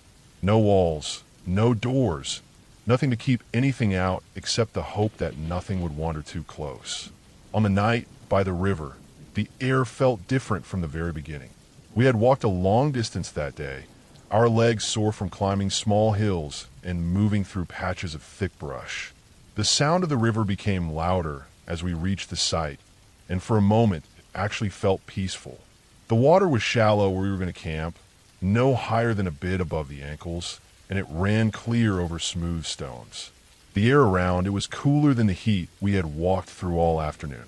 I remember putting my backpack down and thinking that maybe this would be one of the easier nights. The river made a soft, rushing sound, and it seemed like it would drown out anything else that could bother us. We set up our shelters, 3 large tent structures spread out over a flat patch of ground with a fire pit in the middle. The teachers made sure we collected enough wood before the sun went down, because night fell quickly in that area. As the light faded, the sky went from bright orange to deep blue in minutes. And once the sun was gone, there were only the fire and stars left to light the place. I lay down with the other boys in my group, squeezed shoulder to shoulder on thin sleeping mats. My muscles were tired, but my mind was running, as it always did during those nights. Something about sleeping outside in the open made me alert, even when I wanted to relax. I could hear the river on my right, the fire crackling faintly to my left, and the quiet shifting and breathing of everyone around me. I thought that if anything moved in the dark, if anything stepped close to us, we would feel it instantly. But the first sound came from far away. A faint yipping noise, high and shaky, drifting over the river and into the camp. At first, I wasn't even sure it was real. It felt distant enough that I convinced myself it was something else. Then another sound followed, a kind of stretched out whooping that seemed to echo through the trees. After that came the sound that made my skin crawl. A laugh. Not a human one, but the strange broken laugh hyenas make. The one that rises and falls like something mocking you. Every boy around me froze. Even though none of us spoke, I could feel the shift immediately. It was like the entire tent inhaled and held its breath at the same time. I had heard hyena sounds on TV before, and even then they creeped me out. But hearing it in the open, in complete darkness, without walls, made it 10 times worse. It felt like something was circling us even though I knew they were far away. Or at least I hoped they were. The fire burned brighter after a while, which meant the teachers had added more wood. I could hear footsteps near the fire pit. I couldn't see them clearly because our tent wasn't close enough, but I could see the glow rise a little. The firelight stretched further into the trees, but not enough to show anything beyond the first line of bushes. The hyena calls didn't stop. If anything, they became more frequent.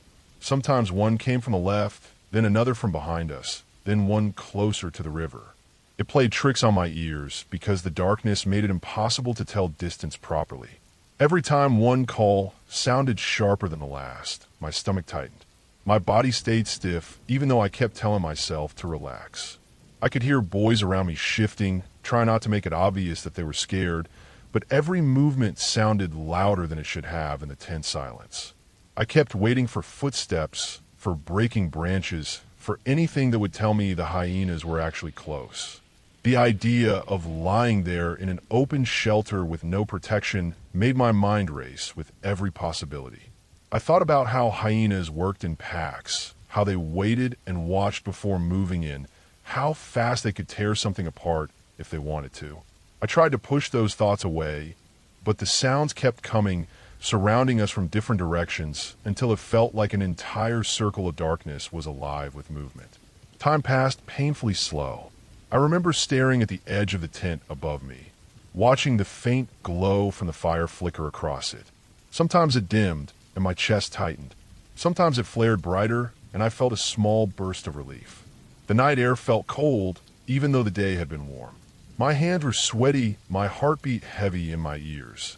Every second stretched until it felt like the night would never end.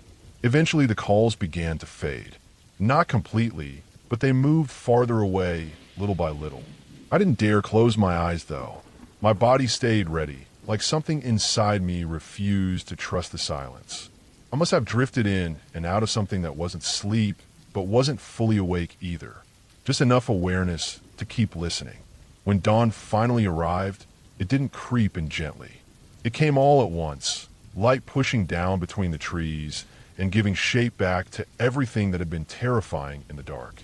The fire was just glowing embers, smoke drifting into the morning air. No footprints, no signs of anything approaching the camp. We were exhausted, hungry, and relieved in a way I had never experienced before. The river looked calm and harmless again, like the night had never happened. We washed up in the shallow part, splashing our faces and trying to shake off the tension. But when a group went downstream with one of the teachers, around 300 feet away, everything inside me sank. They came back pale and shaken. They had found a fresh carcass, ripped apart, pieces of it scattered through the grass. The smell had been strong enough that even from a distance, a few flies were already gathering. It wasn't old. It had happened during the night. That was the moment everything clicked. The sounds, the way they seemed so close, the way the night felt like it was holding its breath. Those hyenas hadn't just been out in the distance.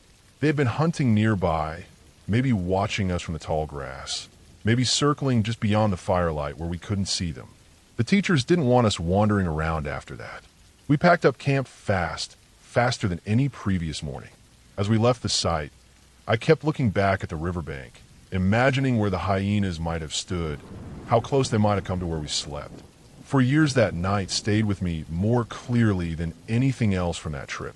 The fear never softened in my memory. It taught me something I didn't understand at 13, but understood fully later. Nature doesn't care how many of you there are, how young you are, or how safe you think you are. Sometimes you are at its mercy without even realizing it. And thinking back to that shredded carcass, so close to our camp, I know exactly how lucky we were that night.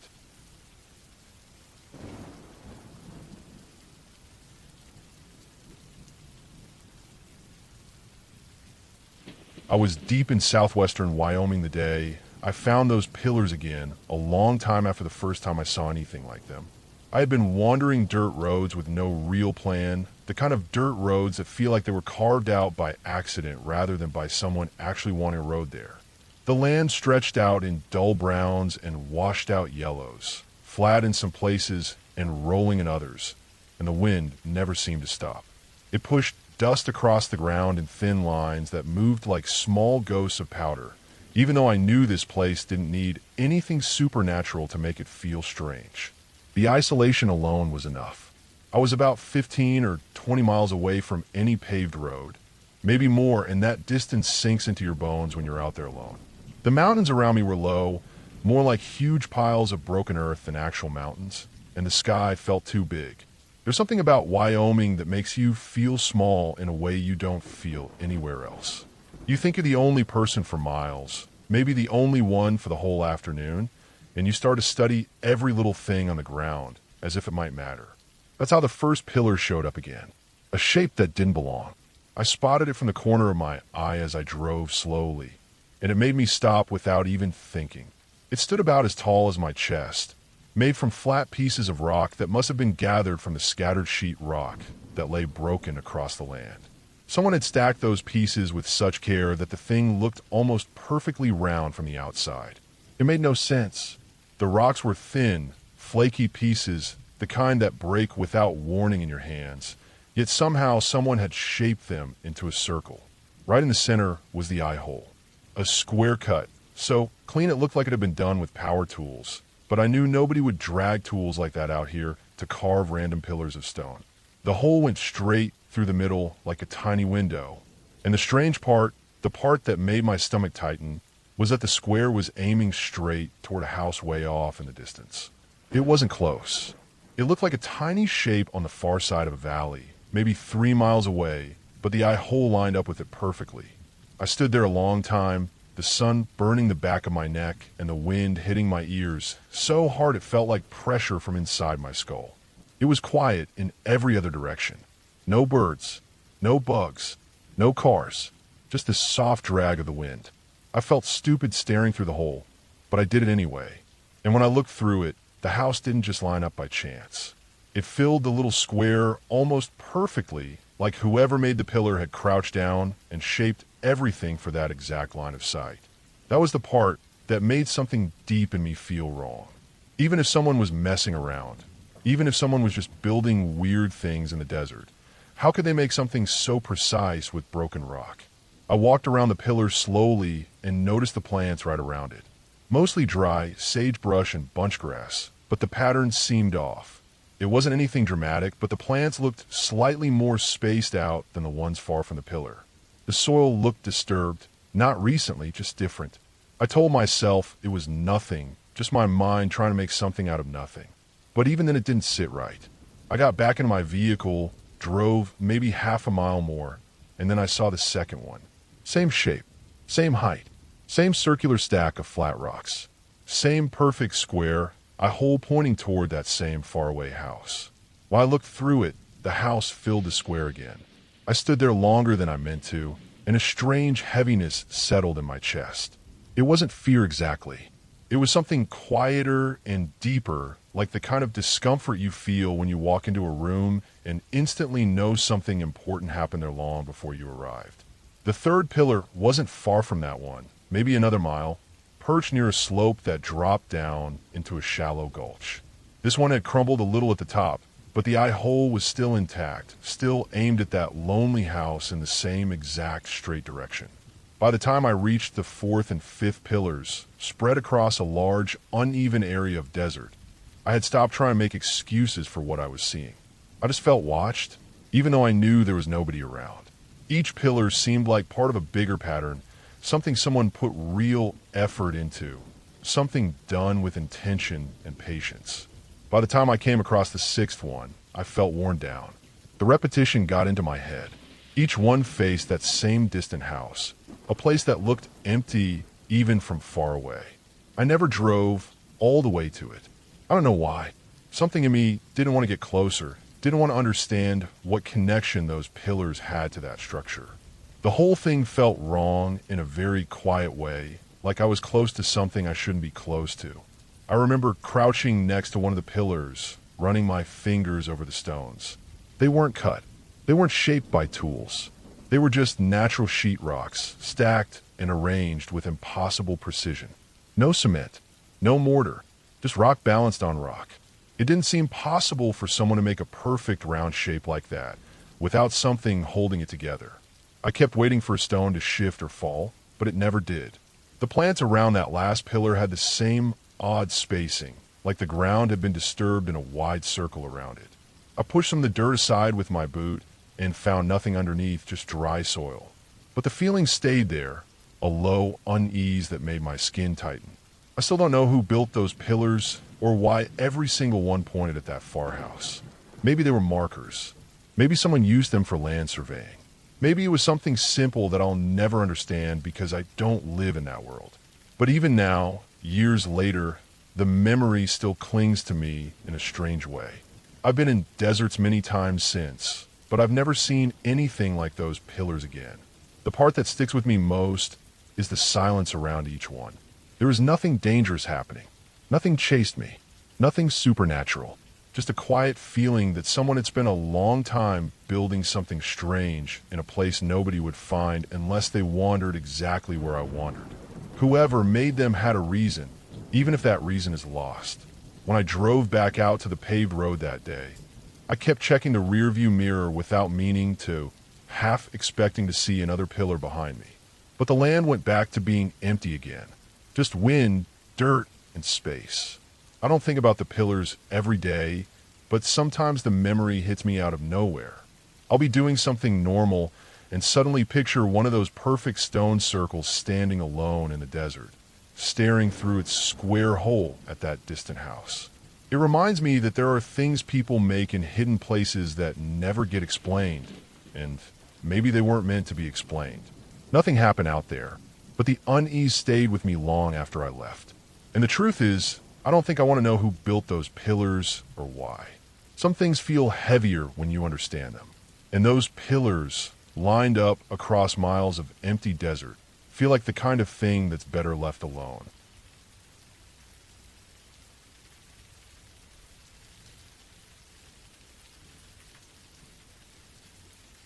I spent most of my adult life camping all over the country, and I always thought the scariest things you could run into were storms, animals, or getting lost. I learned the hard way that people could be a lot worse than anything wild. The night that proved it to me happened more than 7 years ago in Iowa, at a campground I will never go back to. Back then I didn't know any better. I thought a simple weekend away with a small group of friends would be quiet and uneventful. I didn't expect to witness a level of carelessness and cruelty that still sticks with me. We set up our tents around sunset, choosing a spot that looked peaceful enough. The place was mostly empty except for one group a little ways down the tree line. At first I didn't think much of them. I noticed their camp was loud, with way too many voices for a single site, but I figured it was just college kids blowing off steam. Every now and then you get rowdy neighbors at a campground, and normally it's not a big deal. I remember the air being heavy with humidity that night, the kind that makes your clothes feel damp even after the sun is gone. The campfire smoke hung low, and the bugs were out in full force. We were tired from driving half the day, so after hanging out for a bit, I crawled into my sleeping bag and tried to drift off even though the shouting from the next site kept going. It must have been around 3 in the morning when I woke up again. My first thought was that I was dreaming because the noise didn't sound like anything normal. It wasn't laughter or arguing. It was screaming. Sharp, painful, raw screaming. The kind that cuts straight through sleep and confusion. My chest tightened before I even got out of the tent because I knew something was wrong. The sound didn't fade. It only grew harsher, strained, like someone was trapped inside their own body and losing control. By the time I unzipped my tent and stood up, I could hear other people in my group rustling awake too, but I didn't wait for anyone. I just moved. The night was pitch black except for the dim glow from the other campsite's fire, which had burned down to messy red embers. As I got closer, I saw shadows moving around in a frantic, disorganized way. And I saw the girl on the ground. She was on her hands and knees, retching so hard her whole back arched, but nothing was coming out. Her body was empty, but still trying to force something up. The sound she made was what woke us all up. A sound that didn't even feel human because of how desperate it was. The group around her was massive, way more than any campsite was allowed to have. Easily 30 people. Some were swaying on their feet. Some were slumped in chairs, staring into space like they weren't fully awake.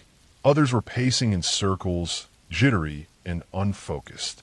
The smell hit me before anything made sense. It was sharp and chemical and wrong. I realized they weren't just drunk or high on something harmless. It was something harder, something that strips people of judgment and turns basic empathy into an inconvenience. I moved toward the girl because she looked like she was dying right in front of them. Her arms shook under her weight, and her breath came out in broken gasps. Her skin looked drained, almost like all the color had been pulled out of her. The worst part was the look in her eyes. Her pupils were huge, and she was staring at the dirt like she didn't know where she was anymore. I remember thinking she could choke, or her heart could stop, or she could aspirate because her body kept trying to vomit even when it had nothing left. I looked around at the 30 people surrounding her, and not a single one was helping.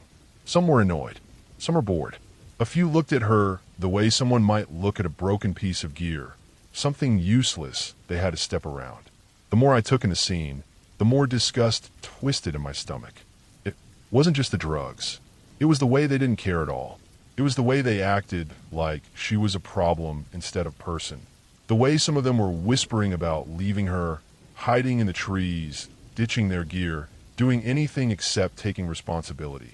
I felt anger burn through my fear because I knew that girl wasn't going to survive the night if someone didn't intervene. I didn't think about rules or the possibility of getting dragged into any mess. I sprinted back toward my campsite, grabbed my phone, and called for help. My hands shook as I dialed because the night felt heavy and unreal, like the woods themselves were holding their breath. The dispatcher's voice grounded me just enough to explain the situation. While I was giving the location, I kept glancing back toward the other side, watching the movement of all those bodies in the dim light, watching them scatter like scared animals, even though they were the ones who caused the danger in the first place. The wait for help felt long, even though it probably wasn't. The screaming slowed down eventually because the girl's body had no strength left. That silence was worse. Too quiet. Too final feeling. I stayed close enough to keep an eye on her, but far enough to avoid the rest of the group because some of them looked like they were ready to bolt into the woods at any second. A few kept disappearing behind trees, muttering in panic, trying to hide from consequences instead of facing what they had done. The moon was barely visible through thin clouds, and the whole scene looked washed out and sickly, like the campground itself had turned into something rotten. When the red and blue lights finally flashed through the trees, it felt like the world exhaled. Deputies came in fast and controlled the area before anyone could make a run for it. The girl was barely conscious by the time the EMTs reached her. They lifted her onto a stretcher with practiced movements, checking her pulse, giving her oxygen, speaking in steady tones that made everything feel less chaotic. Her chest was still rising, so I knew she was alive, but the sight of her limp body being loaded into the ambulance stuck with me in a way I didn't expect. It made something settle in my mind about how fragile people can become when surrounded by the wrong crowd. The rest of the group didn't care. Even while the deputies questioned them, some still acted irritated, like the entire situation was an inconvenience to their night. Watching that made my stomach burn. It was unbelievable that they were ready to abandon her, to let her die while they hid like cowards in the dark. I realized then that the scariest thing about that night wasn't the screaming or the possibility of finding a dead body. It was seeing how quickly people could lose all sense of responsibility and humanity when drugs took over and selfishness drowned everything else. When the ambulance finally pulled away, I stood there in the cold night air and felt drained. The campground was silent again, but it wasn't peaceful. It was the kind of silence that follows after something awful barely gets avoided. The deputies stayed busy dealing with the rest of the group, but I stepped away and walked back to my tent. My legs felt shaky, and the sky was just starting to lighten in the east, turning the tops of the trees gray. I didn't sleep after that. None of us did. We packed up in early morning light, our movements slow and heavy. The place felt wrong now, like the memory of that girl on the ground had soaked into the dirt. I kept thinking about how close she came to being left there alone, dying while the people she thought were friends melted into the woods to save themselves. That thought stayed with me more than anything else. Even after all these years, I can still hear the sound that woke me up. The kind of scream that doesn't fade from your memory, no matter how much time passes. It made me realize that the wilderness itself isn't the real danger. It's the people you find in it, the ones who lose control of themselves, the ones who forget that a life can end in seconds, the ones who look at someone suffering and feel nothing but annoyance. I left Iowa that morning with a tight knot in my chest and a new understanding of what humans are capable of when they're too far gone to care. And even though the girl survived, the thought of how easily she could have died right there in the dirt still hits me. That night taught me something clear and simple. Nature can be unpredictable, but people can be terrifying in a way nothing else compares to.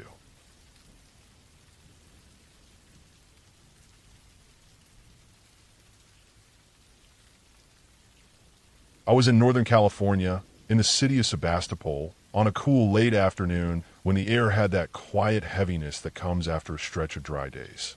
The sky was pale, and the sun was sinking behind a thin layer of clouds, giving everything a washed-out look. I had gone with a couple of people to one of the big parks outside the town, the kind with tall pines and redwoods spaced far apart, making the place feel open but also dim under the canopy.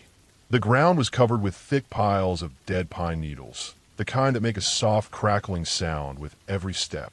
The air smelled like sap and damp bark, and the whole place felt older than anything made by people.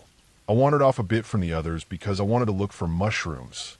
I had gotten into that habit over the years, scanning the ground and the fallen logs for any little clusters. Even when I wasn't planning to take any home, I liked the search itself. The forest in Sebastopol felt perfect for it, with its mix of shade and moisture. I walked slowly, bending down every now and then to nudge the needles aside or lift a broken stick. The silence was thick, broken only by the distant sound of something tapping or the soft thump of pine cones falling on the ground. I remember stopping at a tree with a wide base and dark bark that looked almost burned. The dead needles around it were piled up unevenly, and I had to step carefully so I wouldn't slide. The trunk was so big that I had to walk around it to keep exploring, and as I moved, I kept my head down the way I usually did when mushroom hunting. I didn't want to trip on a root or a buried rock. The place had plenty of big rocks scattered around, dark and lumpy like they had been melted and cooled down in strange shapes. I stepped around the side of the tree and then looked forward at the ground in front of me. As I shifted my weight and lifted my foot, something flickered in the corner of my vision above me. At first I thought it was a squirrel or a bird moving fast, but it didn't fit. The motion was too big, too sharp. I lifted my eyes, and that was when I saw it. Up above, near the end of a thick branch, something with two legs was moving. It looked like it was running in place, right on the narrow edge of the branch, but not really touching it. The legs were moving with this quick, frantic motion like someone doing high knees as fast as they could. Its arms were long and raised over its head, stretched upward like it was reaching for something or waving without sound. The whole shape of it was wrong. Too skinny and too long in some places, but too fast and grounded in others. It was dark, either black or deep brown, and it was all one color from head to whatever feet it had. The first thought that hit me was that it had to be some kind of monkey or small ape. My brain grabbed for that explanation automatically because it was the closest thing it could attach to something with two moving legs and long arms in a tree. But it didn't move like any monkey I had ever seen. It didn't jump or swing or crouch. It just ran in place with this strange speed that made no sense. My stomach tightened in a way I hadn't felt before.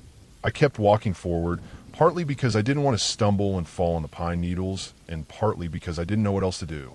I had no plan, no idea what I was supposed to do with what I was seeing. Stuff was falling from the branches near it, small pieces of bark or needles dropping down around me. I heard them hit the ground as I kept moving. I didn't want to look away because I was scared that I'd lose track of where it was, like whatever it was would suddenly come closer if I blinked. When I got a little closer, everything changed in a blink. The thing stopped moving. The legs froze mid-motion and the arms lowered just enough to make its shape look less wild. Then it simply vanished. I didn't see it jump or crawl inside the tree or leap to another branch. It was just there 1 second and gone the next, like someone had switched off a light and taken it with them. My mind tried to replay the last moment, searching for any sign of motion, but there was none. It was just gone. I stood there staring at the branch. There was nothing on it anymore. No weight shift, no rustling, no sign that anything had ever been there. Just the rough bark and the wide stretch of needles below. My heart was pounding so hard that I could feel it in my throat. My mouth felt dry, and my legs wanted to move in opposite directions. For a moment, I wondered if I had been looking at a person. Someone maybe climbing or standing near the edge of the branch, maybe even trying to do something dangerous. The thought hit me hard and fast, and for a second it made everything scarier. The idea of a person running in place on a thin branch with arms stretched up, then disappearing without a sound, felt worse than thinking it was an animal. I wondered if it could have been some kind of suicide attempt or someone hiding up there, but that didn't explain the shape or the way it moved. Then I wondered if it could have been a bear up in the tree. Black bears do climb. I knew that much. But bears don't stand upright and run in place on branches. They don't raise their arms above their heads and move like that. And the thing I saw was too thin to be a bear, too narrow in the torso and limbs. I stood there long enough for the air around me to feel colder. I kept replaying everything in my head, slower and slower, trying to make it fit something normal. The tree didn't shift. No branches swayed. Nothing dropped from above anymore. The forest was silent again, as if the place had swallowed whatever I saw and went back to its usual stillness.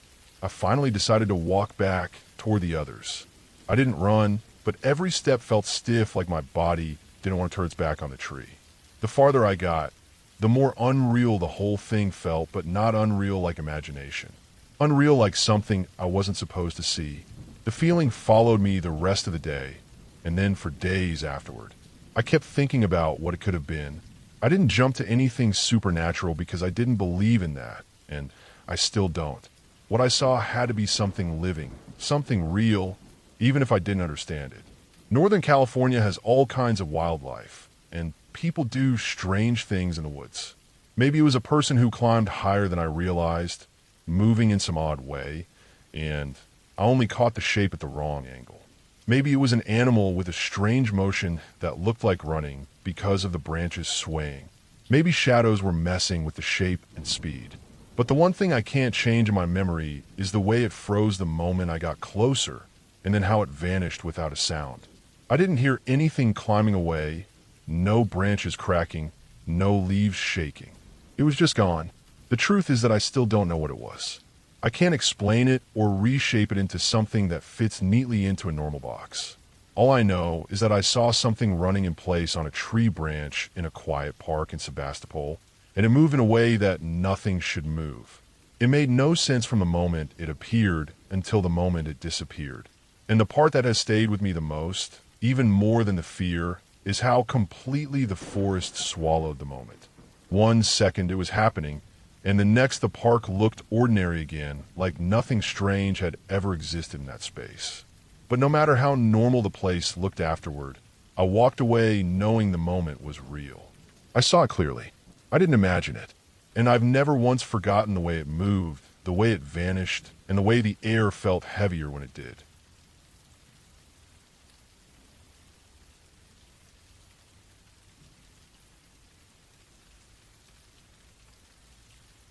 I have been a park ranger for nearly 7 years, mostly in the northern forest where the trees are thick and the hills roll endlessly, hiding all sorts of surprises.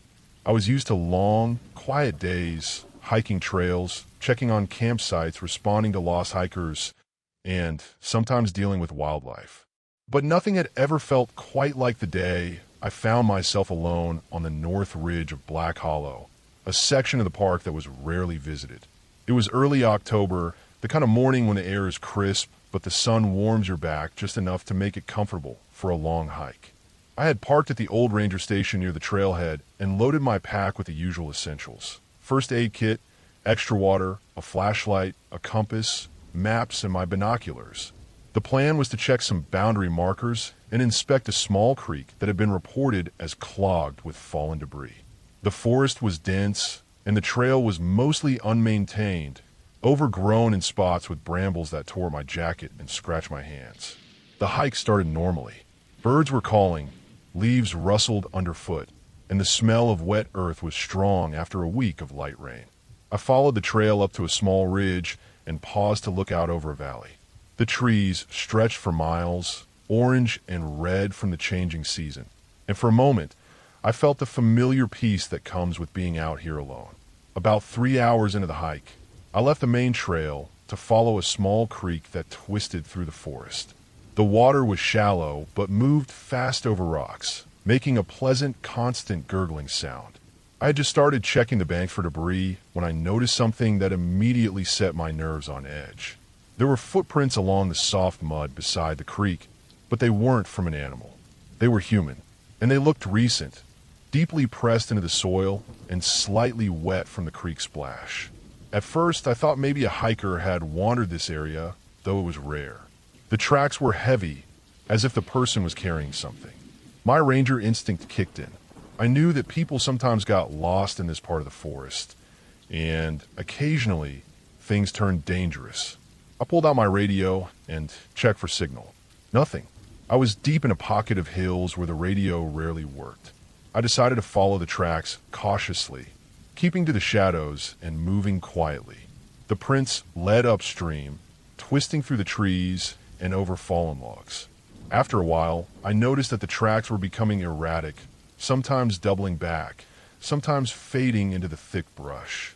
I started feeling uneasy, like I was being watched, even though I didn't see anyone. My pace slowed. I made sure to stay alert, checking behind every tree and behind every curve of the creek. Then I heard it, a low sound, almost like a grunt, followed by the snapping of a branch. I froze. My hand went on my sidearm, but I didn't draw it. I could hear something moving faster than a human should through the underbrush. Heart pounding, I crouched low and pressed against a tree, waiting. The sound stopped abruptly. I counted 30 seconds, then another sound, lighter, closer, like someone shifting their weight. I realized I had stumbled into something more dangerous than a lost hiker. These weren't just tracks. Something, or someone, was deliberately moving through the forest, and I had no idea where it was. My instincts screamed to retreat, but the creek was narrow and the terrain tricky. Going back the way I came risked running into the same person or people without warning. I decided to carefully follow the creek, but at a safe distance, keeping out of sight behind the trees. As the afternoon wore on, I started noticing more signs. Broken branches at chest height, scraps of cloth caught on thorns, footprints circling in odd patterns. Whatever was here, it was aware of me. I remember the emergency beacon in my pack. I hadn't carried it this morning because the hike was supposed to be routine. Now I cursed myself for leaving it behind. The sun started dipping behind the hills. Shadows stretched long across the forest floor, and the temperature dropped sharply. I knew I had to find a way back to the main trail before it got dark. I decided to leave the creek and push uphill toward a ridge that would give me line of sight to the main trail. Moving quietly, I scrambled over rocks and through thick underbrush. My hands were cut and bleeding in several places from the thorns, my jacket shredded, but I didn't care. Every sense was tuned to listening and spotting any movement. Finally, after what felt like hours, I reached a small clearing on the ridge. From there, I could see the main trail far below, winding between the trees. I also saw something else, fresh tire tracks, not hiking boots this time, leading to a clearing near the creek. Someone had been here with a vehicle, likely using the forest for some kind of illegal activity. My stomach dropped as I realized what I'd been trailing. Poachers. They often operated in these backwoods, hunting wildlife illegally, and sometimes bringing firearms. I waited until the last bit of daylight faded, then carefully made my way down the ridge, staying hidden behind trees. Once I reached the trail, I moved quickly but quietly until I was back in an area with cell service. I called my supervisor and reported the location and the evidence. Within an hour, a ranger team arrived, and we returned to the creek to find traps, empty ammo shells, and discarded clothing. It was clear the people I had seen were gone, likely fleeing once they realized someone was following them. The relief I felt when I finally got back to the ranger station is hard to describe. The fear hadn't left me immediately. It lingered for days. But the sense of accomplishment, knowing I had stayed calm, observed carefully, and made it back safely while gathering critical evidence, was stronger. That day reminded me that the forest is beautiful, but it can hide dangers that aren't immediately obvious. Being alert, prepared, and patient was what saved me, and the park was safer because of it.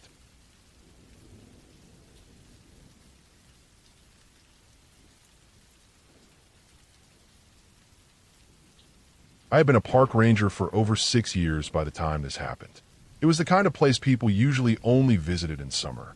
A sprawling national forest in the northern reaches, thick with pines, oaks, and a labyrinth of creeks and small ravines. The park itself was remote, mostly untouched, and that's exactly why I loved it. But some days, that same remoteness made me feel very small and very exposed. It was mid-October, the kind of fall when the air gets crisp, almost biting, and the light slants low through the trees. I had been assigned a routine patrol that morning. My job was simple enough. Check trail markers, make sure no illegal logging or off-trail camping was happening, and ensure hunters were following regulations. Most days, the park was quiet. I saw the occasional hiker, maybe a family, a couple hunters, and if I was lucky, deer or foxes. That day, the forest felt different. The wind was calm, but the air itself seemed heavier, thick like something was pressing down. I started on a trail I rarely used, a winding path that followed a shallow creek. The underbrush was thick, wet from an early frost, and my boots squelched with every step. I had my standard gear, binoculars, map, radio, and my sidearm, though I rarely had to draw it. The deeper I went, the more the forest seemed to close in. Branches reached across the path like crooked fingers, and the usual sounds, birds calling, squirrels skittering, were muted. Only the creek babbled on, a small, constant rush of water. About an hour in, I noticed something odd. A tree, maybe 15 feet tall, had fallen across the trail. Nothing unusual in itself. Trees fell all the time.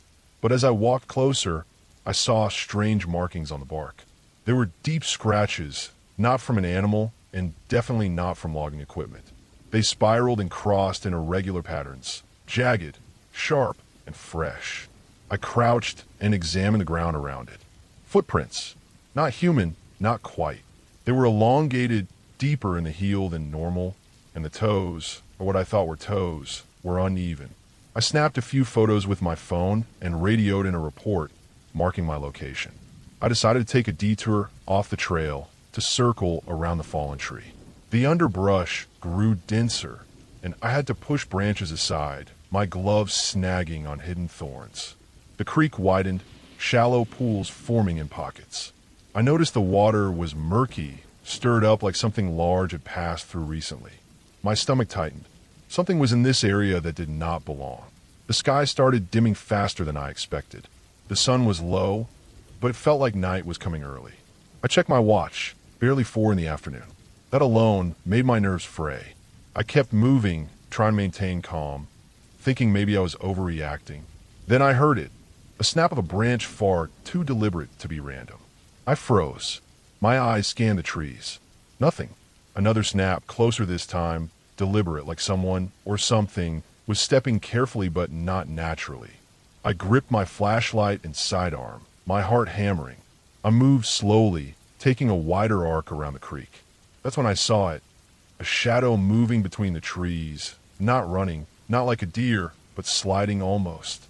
It was huge, its shape hunched, muscular and wrong in a way I couldn't place. My radio was useless, no signal out here. Every instinct screamed at me to retreat, but the forest behind me now seemed unfamiliar. Trails I had walked 1,000 times looked different, twisted by perspective, shadows, and fear. I moved cautiously toward a ridge I recognized. My mind ran through every rational explanation. A hunter? A bear? But bears didn't walk upright, and hunters weren't this silent, this deliberate. The forest seemed to close in further. I could hear leaves crunching far off, soft but steady. My skin crawled. I forced myself not to run, knowing panicking in thick underbrush was the fastest way to get hurt. Finally, I reached a clearing I knew well, a place where a small fire pit marked old campsite use. I paused, catching my breath. That's when I saw tracks again, fresh, leading into the woods, deeper and wider than the first. And then I realized something. The underbrush around me had been trampled.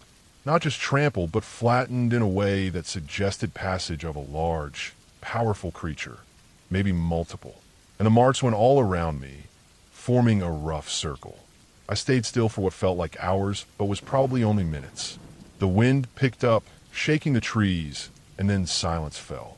The creek's babble seemed distant now.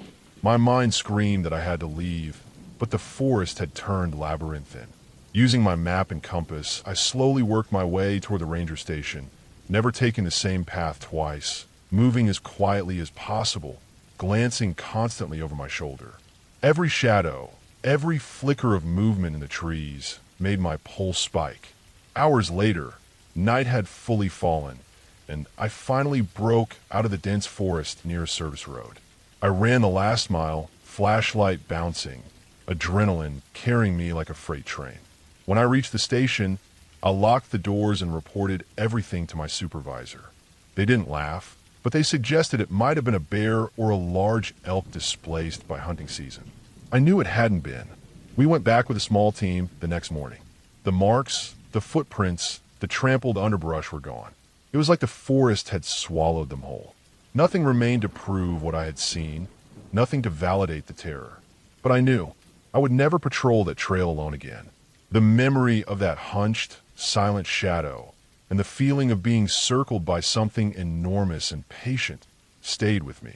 Since then, I've always made sure someone else accompanies me in that part of the park. I stay on well-worn trails, keep radios close, and never underestimate how strange and untamed the forest can be. Some days, the job is quiet, simple, almost peaceful. But other days, I remember that shadow, the circle of broken branches, and the cold weight of eyes in the dark, and I understand how small and vulnerable anyone can be in the woods. Even after all these years, it still haunts me, a reminder that the forest has rules I can't always understand, and that sometimes the scariest things are not myths or ghosts, but very real, very alive, and very patient.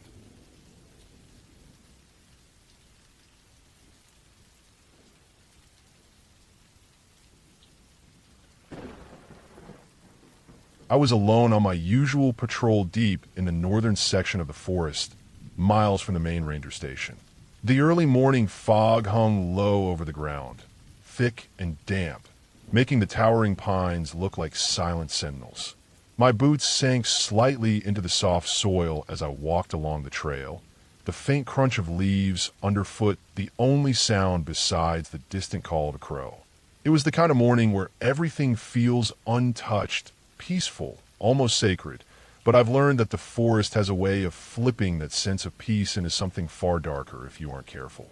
I was checking on some of the old hunting trails when I noticed something odd. A small area of the forest that should have been empty was littered with signs of recent human activity. Footprints, a makeshift campfire ring, and the remnants of torn food wrappers. The prints didn't match any of the hunter's permits in my log, which made my stomach tighten. I pulled out my notebook and began sketching the prints, noting their direction toward a trail I didn't usually patrol. My gut told me I should follow them, if only to make sure no one was in trouble. The deeper I went, the quieter the forest became. The fog grew denser, hanging like a curtain between the trees. Every branch, snapping under my boots, sounded loud enough to startle me. I kept a hand near my belt, where my flashlight and radio were, just in case. The trail twisted unnaturally, cutting through areas that were usually dense with undergrowth. It felt wrong, like someone had carved a path specifically for themselves and not just walked through it. After about 30 minutes of careful tracking, I came across something that made my blood run cold. A set of footprints stopped abruptly in a clearing. In the center was a man, lying face down, his jacket soaked and muddy. At first, I thought he might be hurt, maybe even dead. I approached cautiously, scanning the surrounding woods. There was no sound, no movement, nothing to indicate what had happened. As I got closer, I noticed something even more disturbing. His hands were clawed into the ground as if he had been trying to drag himself somewhere. There were deep scratches along his arms and neck, and a large branch was broken just a few feet away, bent down as though it had been used for leverage. I checked for a pulse. Weak but alive. My first instinct was to call for backup and an ambulance, but my radio was picking up only static. The fog seemed to absorb every sound. I hoisted him onto my shoulders with as much care as I could, trying to keep him stable. My eyes scanned for any sign of the cause of this mess. Tracks, prints, anything that could explain what had left him in this state. I noticed faint tire marks, not deep, but they curved off into the trees, almost hidden by the undergrowth. Whoever, or whatever, was here didn't want to be found. I started moving back toward the main trail, setting a brisk pace through the slippery mud. My boots kept catching on roots and fallen branches, and every step made me painfully aware of how isolated I was. The forest felt alive, watching, I wasn't imagining it. There was a rhythm in the silence, the faint rustling of leaves, the occasional snapping of a branch far away. I kept telling myself it was just the wind, but the unease in my chest told a different story. As I neared a familiar ridge, I heard it, a low, guttural noise like someone tried to growl through fear. I froze. The man on my shoulders stirred, groaning softly. The noise came again, closer this time. I could make out the crunch of leaves and underbrush moving in my direction. Whoever it was had noticed us. I adjusted the man on my shoulders, preparing to defend him if necessary. Then I saw it, a shadow slipping between the trees, fast, deliberate, not running, not panicking, just moving with purpose.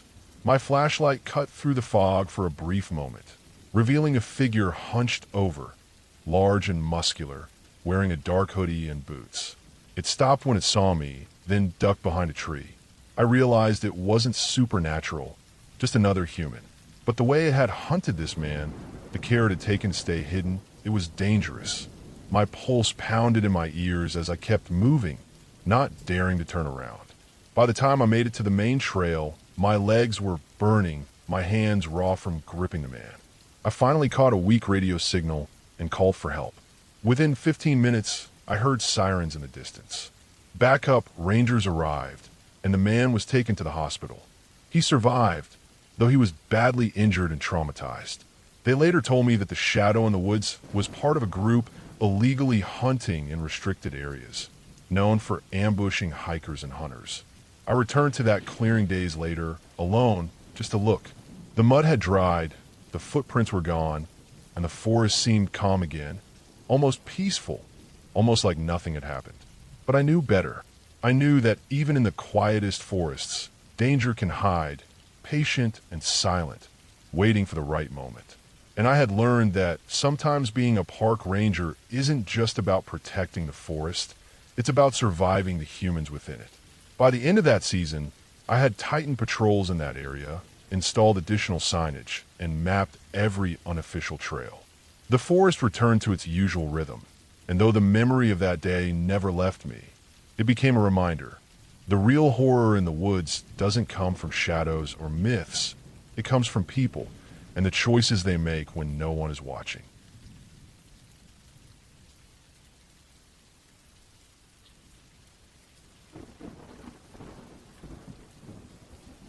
I had been working as a park ranger in northern Minnesota for just over 3 years when the incident happened.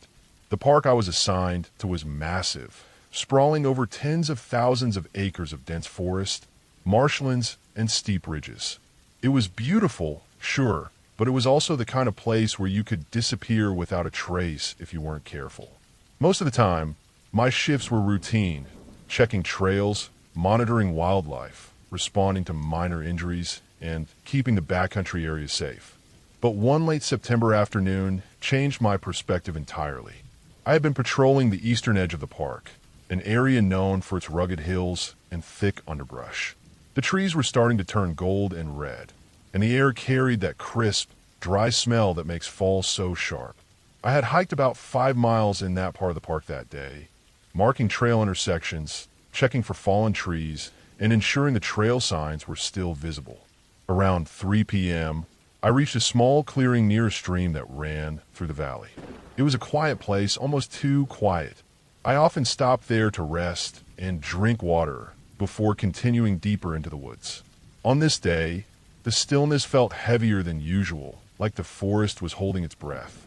I knelt by the stream to fill my water bottle when I noticed something strange. A faint trail of footprints led from the edge of the trees to the clearing. At first, I assumed it was another hiker or hunter who had passed through, but something didn't add up. The prints were large, wider than any standard hiking boot, and the stride was uneven. They were fresh, maybe only an hour old. My gut tightened, but I shrugged it off and told myself it was probably just someone careless. I continued my patrol, but I couldn't shake the feeling that I was being watched. Every time I glanced over my shoulder, the shadows between the trees seemed darker, denser. By the time I reached the top of a ridge, I realized the sun was sinking fast and the forest would be pitch black within an hour. I radioed in to let the station know I was still on patrol and would be heading back toward the main road. There was static on the line, just enough to make me feel isolated. It wasn't unusual in that part of the park, but combined with the growing sense of unease, it made my skin crawl. As I descended the ridge toward the road, I noticed broken branches and bent saplings along the trail. The damage wasn't recent. It looked like it had been done deliberately, almost like someone had forced their way through the underbrush. My eyes scanned the trees, trying to spot movement, but all I could see were the long shadows of the setting sun stretching across the ground. Then I heard it, a low, snapping sound like someone stepping on a thick branch. It was behind me. I froze, my hand instinctively moving to the radio, clipped to my belt. I called out, even though I knew no one was close enough to hear me. Nothing responded. I started walking faster, trying to convince myself it was an animal, maybe a deer or a raccoon. But the sound followed, deliberate, slow, keeping pace with me.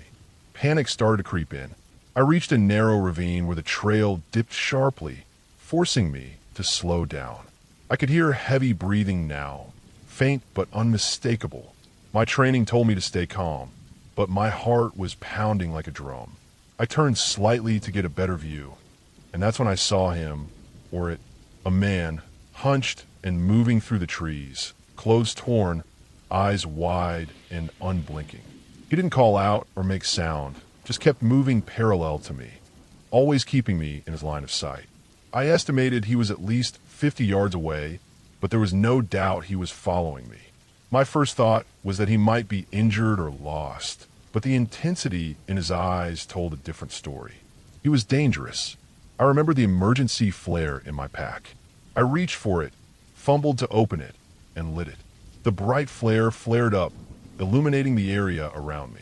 The man froze, then darted back into the forest. I didn't wait to see if he returned. I sprinted down the remaining mile to the main road, tripping over roots and rocks, hard on my throat. When I finally reached my vehicle, I locked the doors, breathed heavily, and called the sheriff's office. They sent a search team, but by the time they arrived, he was gone. Tracks led deeper into the forest, and then vanished near a swampy area that had no trails. Nothing else was found. I spent the next few weeks patrolling that section of the park with another ranger. The area was quiet, but I couldn't shake the memory of those unblinking eyes. I never saw him again, and no one was hurt, but the experience stayed with me. It taught me something essential about wilderness work. The forest isn't just a place of beauty and wildlife. It can hide danger, the kind you can't predict, and the kind you don't always survive if you underestimate it. From then on, I never patrolled alone in the backcountry, and I always kept my emergency gear within reach. The forest had reminded me that respect isn't enough. Vigilance is what keeps you alive.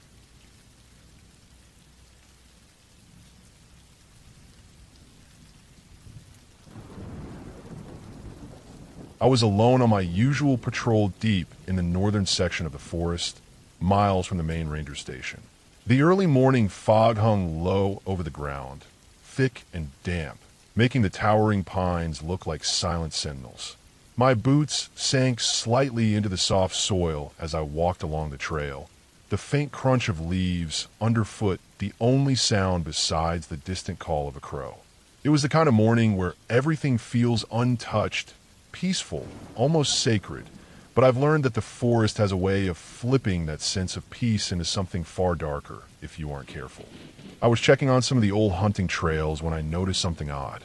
A small area of the forest that should have been empty was littered with signs of recent human activity.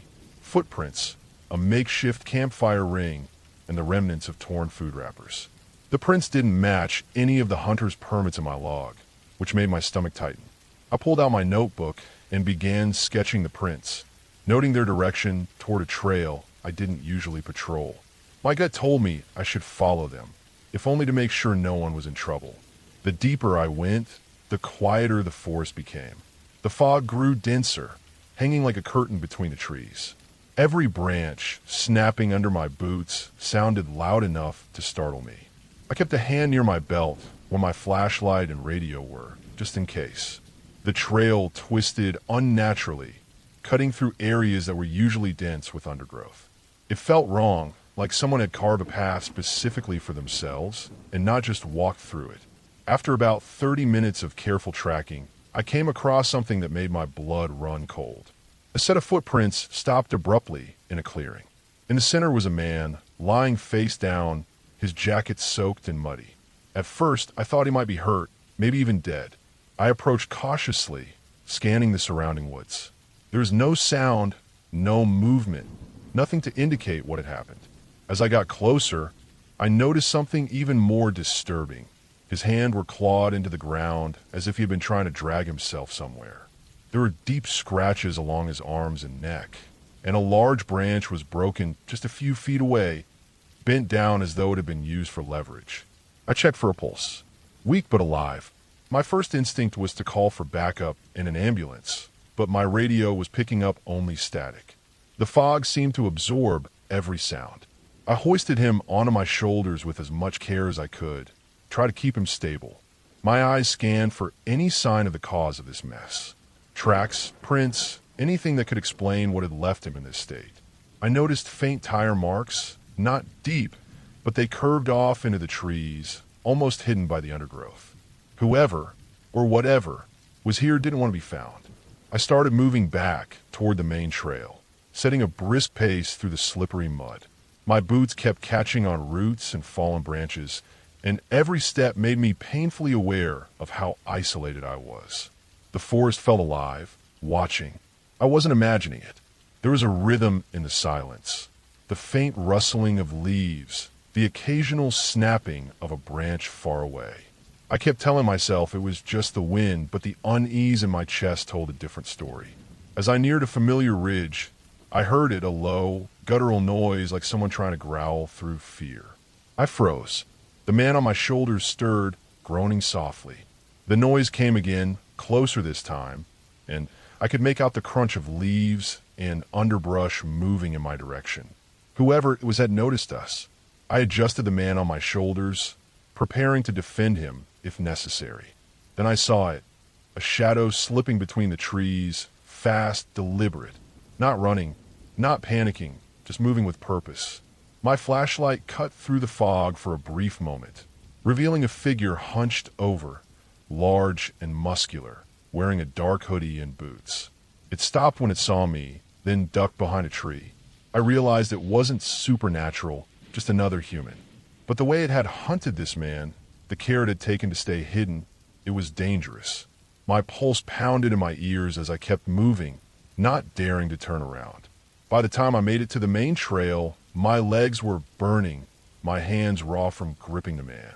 I finally caught a weak radio signal and called for help. Within 15 minutes, I heard sirens in the distance. Backup rangers arrived, and the man was taken to the hospital. He survived, though he was badly injured and traumatized. They later told me that the shadow in the woods was part of a group illegally hunting in restricted areas, known for ambushing hikers and hunters. I returned to that clearing days later, alone, just to look. The mud had dried, the footprints were gone, and the forest seemed calm again, almost peaceful, almost like nothing had happened. But I knew better. I knew that even in the quietest forests, danger can hide, patient and silent, waiting for the right moment. And I had learned that sometimes being a park ranger isn't just about protecting the forest. It's about surviving the humans within it. By the end of that season, I had tightened patrols in that area, installed additional signage, and mapped every unofficial trail. The forest returned to its usual rhythm, and though the memory of that day never left me, it became a reminder. The real horror in the woods doesn't come from shadows or myths. It comes from people and the choices they make when no one is watching.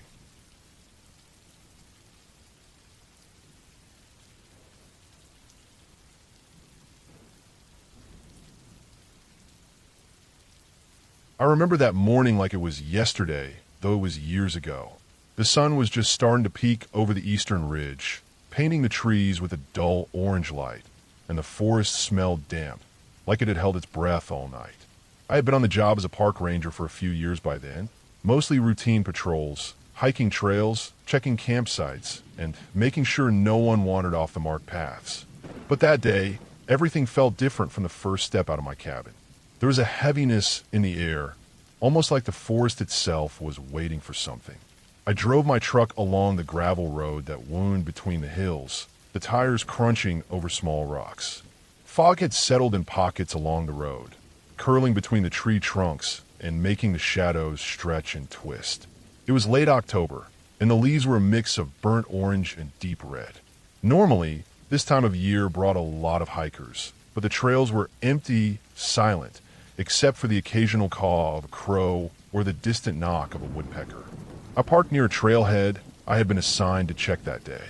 The trail was steep at first, dropping into a small valley before climbing again toward the ridge. I had my pack on, stocked with first aid, water, and my ranger essentials. As I walked, I noticed something strange. The ground around the trail had been disturbed. Fallen leaves were scattered in a pattern that looked like someone, or something, had moved through recently. But I saw no footprints, not human, not animal, at least none that made sense. Deer were common here, but they didn't leave marks like this. I paused, scanning the dense forest, and felt a prickling in the back of my neck. Further along, I came across a small creek cutting through the trail. The water was shallow but fast, glinting in the morning sun. That's when I saw it, the unmistakable signs of someone dragging something heavy along the mud. I followed the marks for a while, my heart beating faster with every step.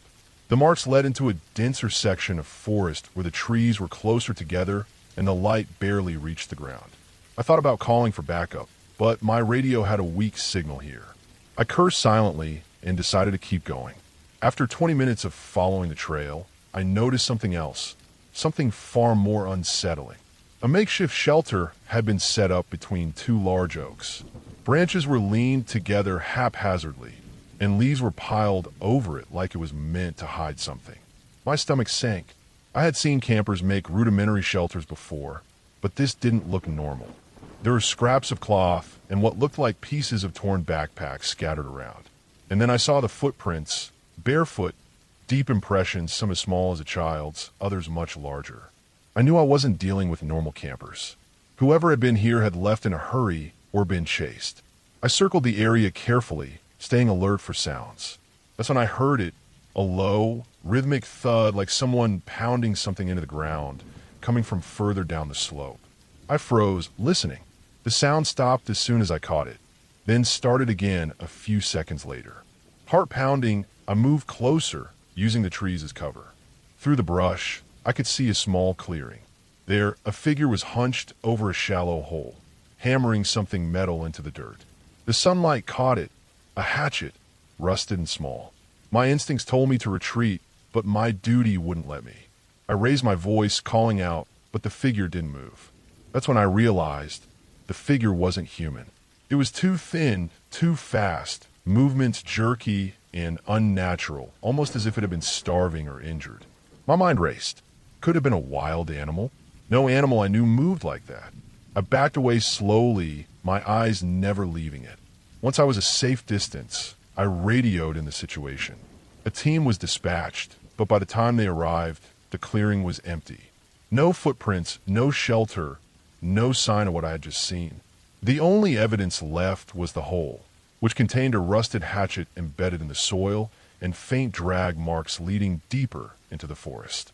After that day, I returned to the area multiple times, mapping the trails, searching every inch of the underbrush. Nothing appeared again. No figures, no footprints, no shelters. It was as if whoever, or whatever, had been there vanished without a trace. The memory of the movement, the sound, and the way it seemed alive but not human stayed with me for years. I came to accept that some parts of the forest hold secrets that you cannot explain, no matter how well you know the trails or the wildlife. Eventually, I focused on prevention and safety rather than solving a mystery that might never be solved. I posted signs warning hikers to stay on marked trails, monitored the area more closely during peak seasons, and always made sure to carry a larger first aid kit and survival tools. The forest remained as quiet as ever, but every time I walk near that ridge, I feel that same weight in the air, the sense that someone, or something, might still be watching. The difference now is I respect it and I never walk alone in that section, no matter how clear the trail looks. That day changed how I view my job. Being a park ranger isn't just about helping people or enforcing rules. It's about understanding that nature has layers of danger, some of which don't fit into any map or guidebook. And some dangers are patient, waiting silently, testing your courage without ever giving themselves away. I've walked that trail dozens of times since, and each time I pass the empty clearing, I leave a little earlier, keep my pace steady, and never forget the sound of the hatchet striking the earth.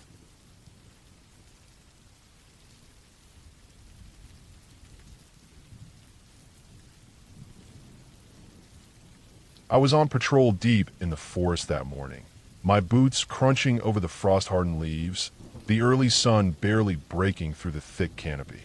The forest was silent in a way that made every small sound sharper. The snap of a twig under my foot, the distant cry of a hawk, even my own breathing. The park was huge, nearly 50,000 acres of dense woods, steep hills, and meandering rivers, and most people only saw the outer edges. I'd walked these trails 1,000 times, but the forest had a way of feeling completely different when you were alone in it. My assignment that day was a routine check. A hiker had reported seeing signs of illegal camping along a lesser-used trail near the northern boundary, so I had geared up with my radio, first aid kit, and extra water. The trail started narrow and muddy, twisting between ancient oaks and thick underbrush. I kept my eyes on the ground, watching for footprints or anything that suggested someone had been there recently. It was quiet, the kind of quiet that presses against your ears and makes your own heartbeat sound loud. Hours passed, and I hadn't found much, just a few discarded cans, old rope, and faint footprints that didn't lead anywhere. The trail began to rise, the ground turning from soft soil to jagged rocks. My boots slipped on loose stones, and I had to slow down. That's when I first noticed the smell, sharp, metallic, like iron mixed with wet dirt. It was faint at first, barely noticeable, but as I continued, it grew stronger. I scanned the ground and realized that the soil was darker in places, damp in a way that suggested something had been spilled or drained into it. My stomach tightened. I had walked enough trails in my career to know that smell meant blood. I followed it cautiously, keeping my radio close. The trail narrowed further, flanked by thick brush. Then I saw it, just a piece at first, a boot, partially hidden under leaves, torn and soaked in what was unmistakably dry blood. My chest clenched. I radioed dispatch, whispering into the mic, describing the location and what I had found. They told me to stay put, but my instincts told me that whoever or whatever left this wasn't far from the trail. I moved slowly, scanning the woods, every shadow seeming like it could conceal something watching. Minutes turned into an hour. I stumbled upon more signs, scratched tree trunks, a backpack ripped open and abandoned, scattered personal items. It was clear someone had been in trouble, and possibly very recently. My mind raced. The park had its dangers, steep cliffs, rivers with strong currents, and wildlife, but nothing accounted for the deliberate nature of these signs. This was human. Someone had hurt someone else. The further I went, the more I realized I was off the main trail. The underbrush became thick, the trees crowded, blocking sunlight. I noticed fresh footprints in the mud, barefoot, deep, uneven, dragging slightly. Whoever they were, they had left in a hurry. My radio crackled with faint static. I checked my watch. Hours had passed, and the sun was lowering, streaking the forest in golden shadow. I knew I had to find the person who was hurt, or at least figure out what had happened before it got dark. I pressed on, heart hammering, until I reached a clearing. It was small, maybe 30 feet across, but it looked like a campsite had been there recently. Burn marks were scattered across the ground, and nearby, I found a pair of torn clothes, blood smeared across them. There was no sign of the person, no footprints leaving the clearing. The only thing left was a jagged cut on a tree, where someone must have swung at it, either in anger or desperation. I paused, listening to the wind through the trees. Silence, except for the distant call of a crow. Then I heard it, a faint, gurgling noise coming from a shallow ditch at the edge of the clearing. My stomach turned as I realized it was human. I approached carefully and found a man, young, exhausted, barely conscious, with a deep gash along his leg. He had been bleeding heavily, probably for hours. My training kicked in. I applied a tourniquet, stabilized him as best I could, and called for an emergency extraction. His eyes fluttered open briefly, just enough to nod weakly before slipping back into semi-consciousness. The extraction took hours. A helicopter had to navigate the narrow forest opening while I stayed on the ground, keeping the man awake, talking to him, making sure he didn't pass out. When the medics finally arrived, they took over immediately. I watched them lift him into the chopper, relieved but shaken. The forest had swallowed the evidence of whoever had done this, but I had saved a life.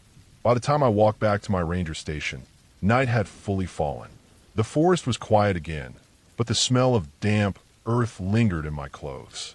I filed my report in detail, noting every mark, every footprint, every small clue. That night, I sat by the station fire, thinking about how easy it was for someone to disappear in a place like this, how quickly ordinary trails could turn deadly. But I also felt a grim satisfaction. One life saved, one step closer to justice, even if the forest would keep its secrets. The next morning, investigators combed the area. They found more clues, enough to track the attacker, and eventually, arrests were made.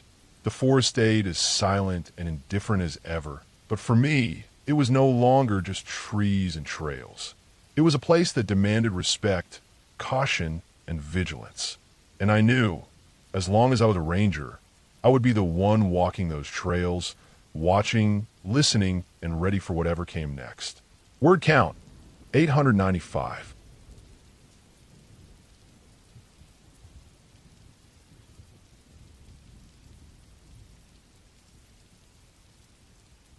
I was alone on my usual patrol deep in the northern section of the forest, miles from the main ranger station.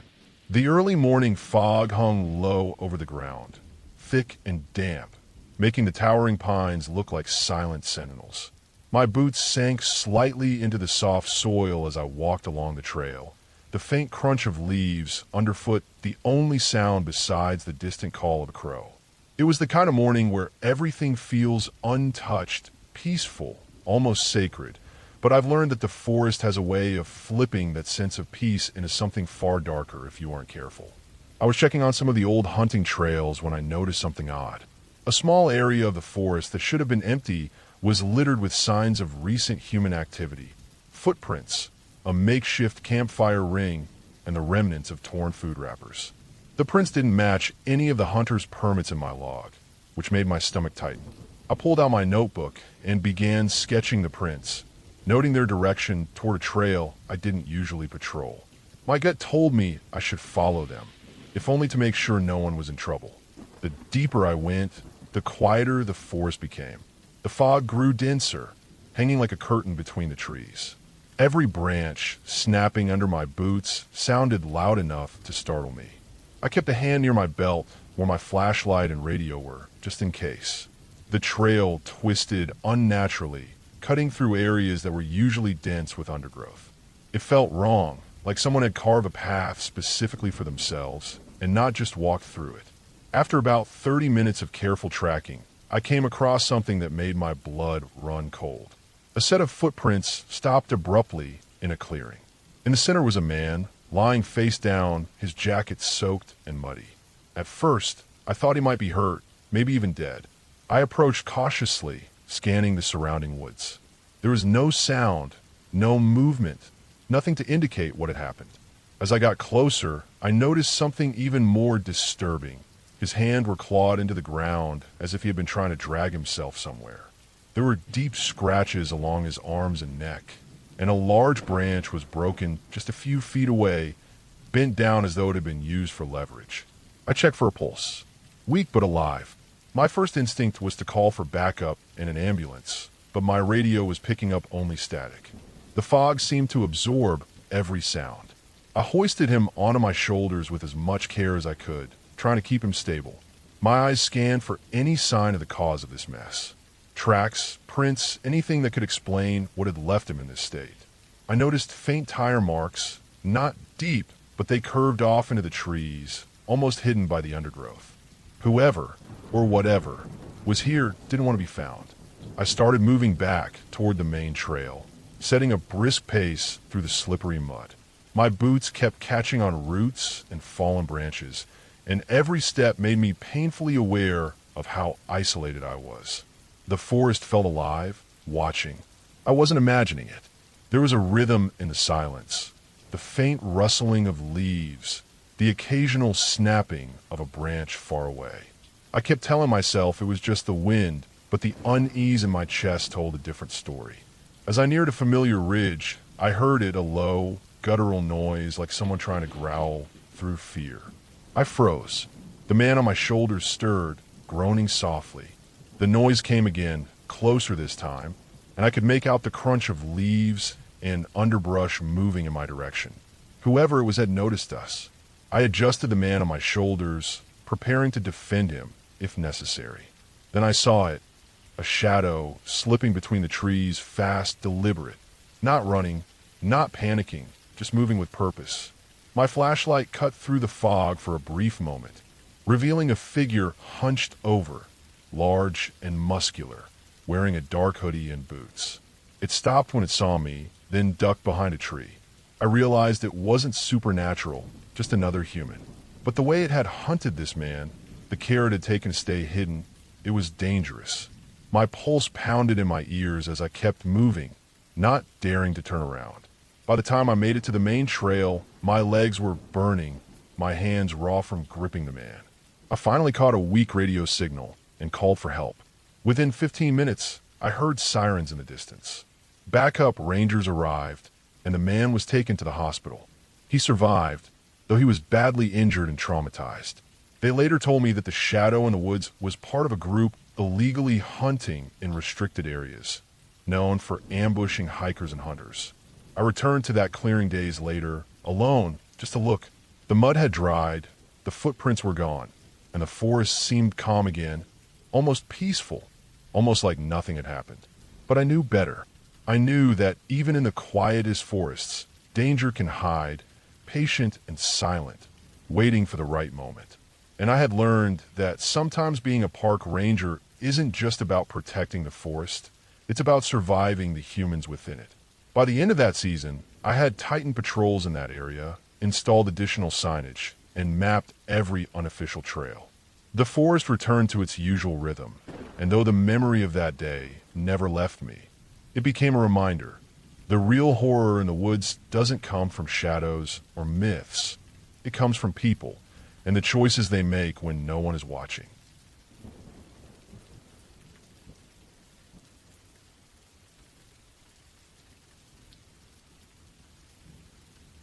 I remember that summer like it was yesterday, even though it's been years. I had just started my third season as a park ranger in a large, remote national park in the Northern Rockies. The park was known for its thick forests, steep ridges, and miles of trails that very few people ever hiked. Most visitors came for the weekends or stayed at the lodges, but some adventurous souls ventured deep into the backcountry, and that was where I spent most of my time. The forest was my workplace, and I knew it like the back of my hand, or at least I thought I did. It was mid-July, and the heat was already pressing against the thick pines. I had been patrolling the northern sector for a few days straight. The trails were almost deserted, except for the occasional hiker or a camper with a permit. I usually drove a ranger truck along the dirt roads that crisscrossed the park, checking trailheads and signage. But that day, I decided to hike a particularly isolated trail that ran along a ridge.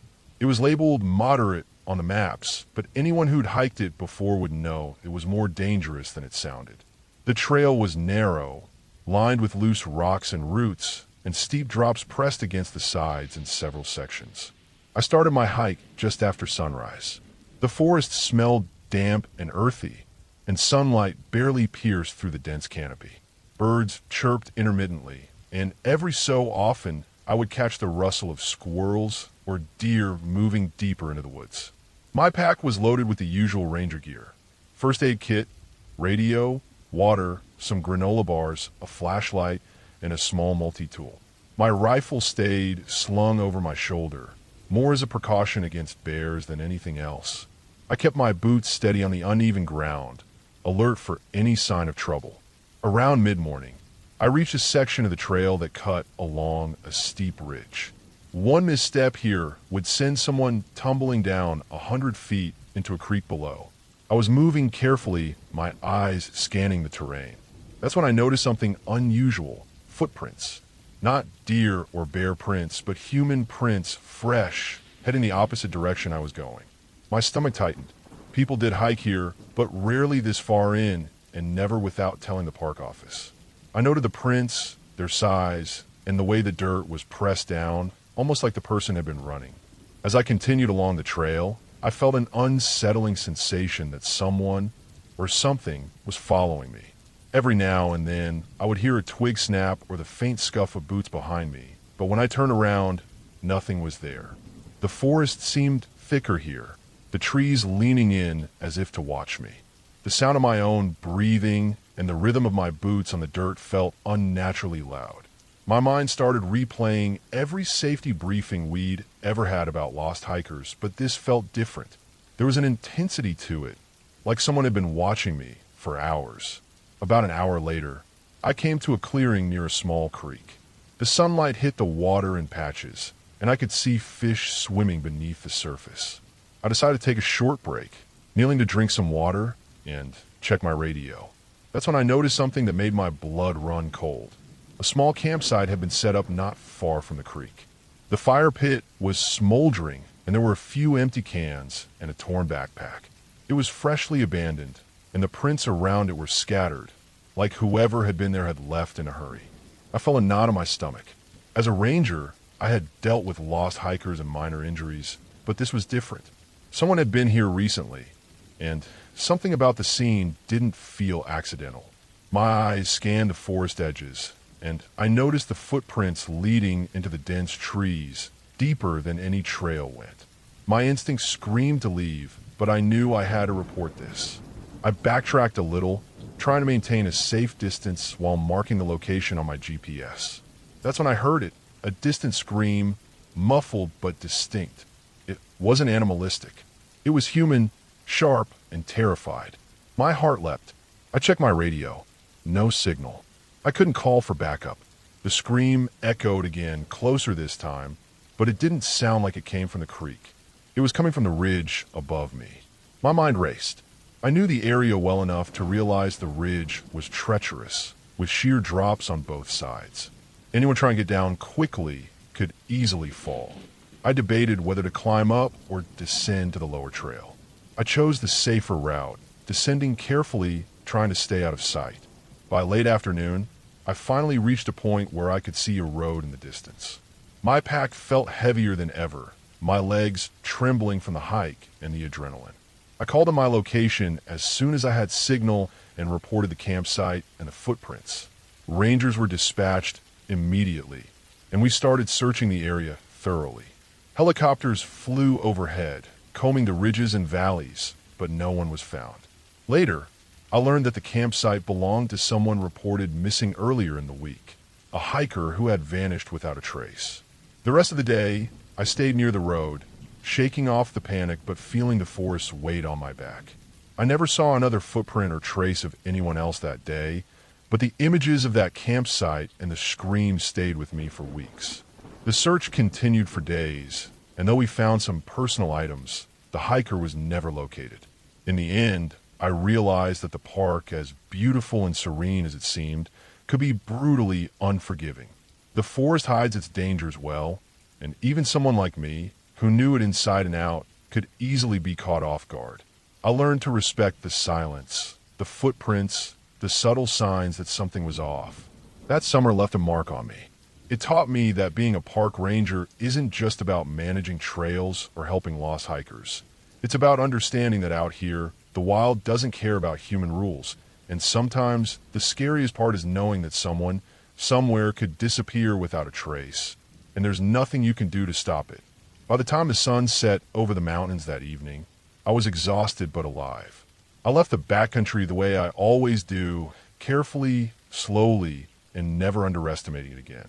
The forest looked calm in the fading light, almost inviting, but I knew better. I had seen its darker side, and though the missing hiker was never found, I felt a quiet relief that at least I had made it back, carrying a story that would remind me forever. The wilderness is real, it's unpredictable, and sometimes surviving it is scarier than any ghost story.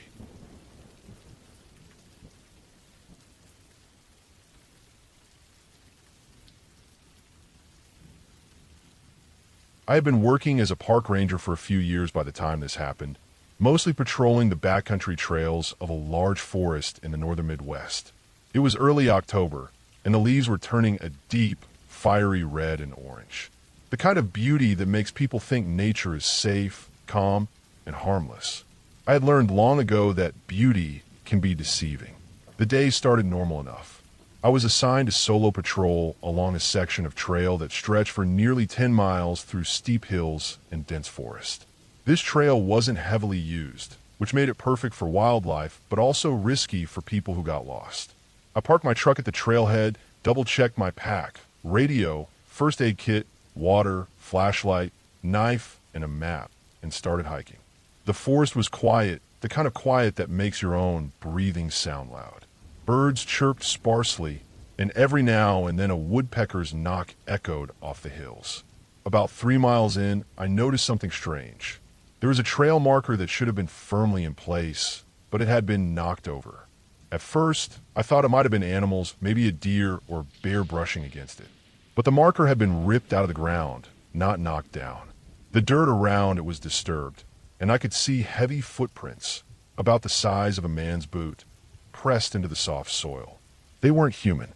They were elongated, wider than any boot I'd seen, and deeply sunk, like whoever made them had immense weight. I followed the prints cautiously. They headed off the main trail and into a dense thicket. The further I went, the more I noticed odd things. Trees were scarred, bark stripped in long vertical lines, as if someone or something had climbed them recently. Branches were snapped at shoulder height. The forest started to feel suffocating. The sunlight barely made it through the thick canopy. I had my radio on me, but there was no signal. Even the thought of calling for help felt distant and useless. Hours passed as I tracked these prints. They seemed to wander aimlessly, crossing streams and climbing ridges, then descending sharply into ravines. I began to notice another pattern. I was not alone. I could hear snapping twigs behind me, faint at first, then closer, always just far enough that I could never see what was making the noise. My heart rate picked up. I knew the forest well enough to know it could be a bear, but I'd never seen a bear leave prints like these. And the movements weren't random. They were deliberate, following me. I kept my flashlight ready, scanning the undergrowth. Shadows stretched unnaturally long in the dim evening light. I tried to stay calm, telling myself it could be another ranger or a hunter off the trail, but the footprints didn't match any human shoes. My instincts were screaming at me that I was being stalked by something large, strong, and intelligent. As night fell, I realized I had wandered far from the trail. The GPS on my phone was dead. The map and compass were my only guide. I found a small clearing and decided to stop and assess my situation. That's when I saw it. At the far edge of the clearing, standing perfectly still, was a figure. It was tall, hunched slightly, covered in dark fur or hair that blended with the shadows. Its eyes reflected my flashlight like tiny amber lanterns. I froze. My first thought was to run, but my training kicked in. I stayed put, breathing shallow, trying to make sense of what I was seeing. The figure didn't move. Then, slowly, it turned and disappeared into the trees. I waited several minutes before moving, but when I tried to follow the direction it had gone, the footprints led into a thicket so dense I couldn't continue. I realized then that I had no choice but to backtrack. Every step back was nerve-wracking. The sound of something moving in the darkness followed me, always keeping pace just out of sight. Hours later, I finally stumbled onto a familiar section of trail as the sky lightened toward dawn. Exhausted, bleeding from scratches and cuts from the thick brush, I made it back to my truck. I called dispatch immediately, reporting the footprints and what I had seen. They told me it was likely a bear, but nothing about the description fit. A bear wouldn't stalk a human, and the footprints, they were impossible to explain. Afterward, I spent the next week inspecting the area with other rangers. We found more of the same footprints, broken branches, and even more flattened undergrowth. Cameras set up in the area captured nothing. Whatever it was, it didn't appear on film. I eventually returned to patrolling the park, but I avoided that trail entirely. What stayed with me most wasn't fear. It was the awareness of how alone I was out there. The forest doesn't forgive mistakes, and it doesn't care about humans. That night, I realized the truth about the wilderness. It can be unpredictable, dangerous, and full of things we can't easily name or understand. And the memory of those amber eyes, reflecting my flashlight in the dark, still haunts me whenever I walk through the forest. I never found out exactly what I'd seen. Maybe it was a bear with a strange mutation, maybe a large, unknown animal, or maybe something entirely different. But the forest kept its secret, and I learned to respect it in a way I never had before. That trail remains closed now, marked with warning signs, and I never go near it again. The experience taught me that surviving the wild isn't about courage. It's about respect, caution, and knowing when to walk away.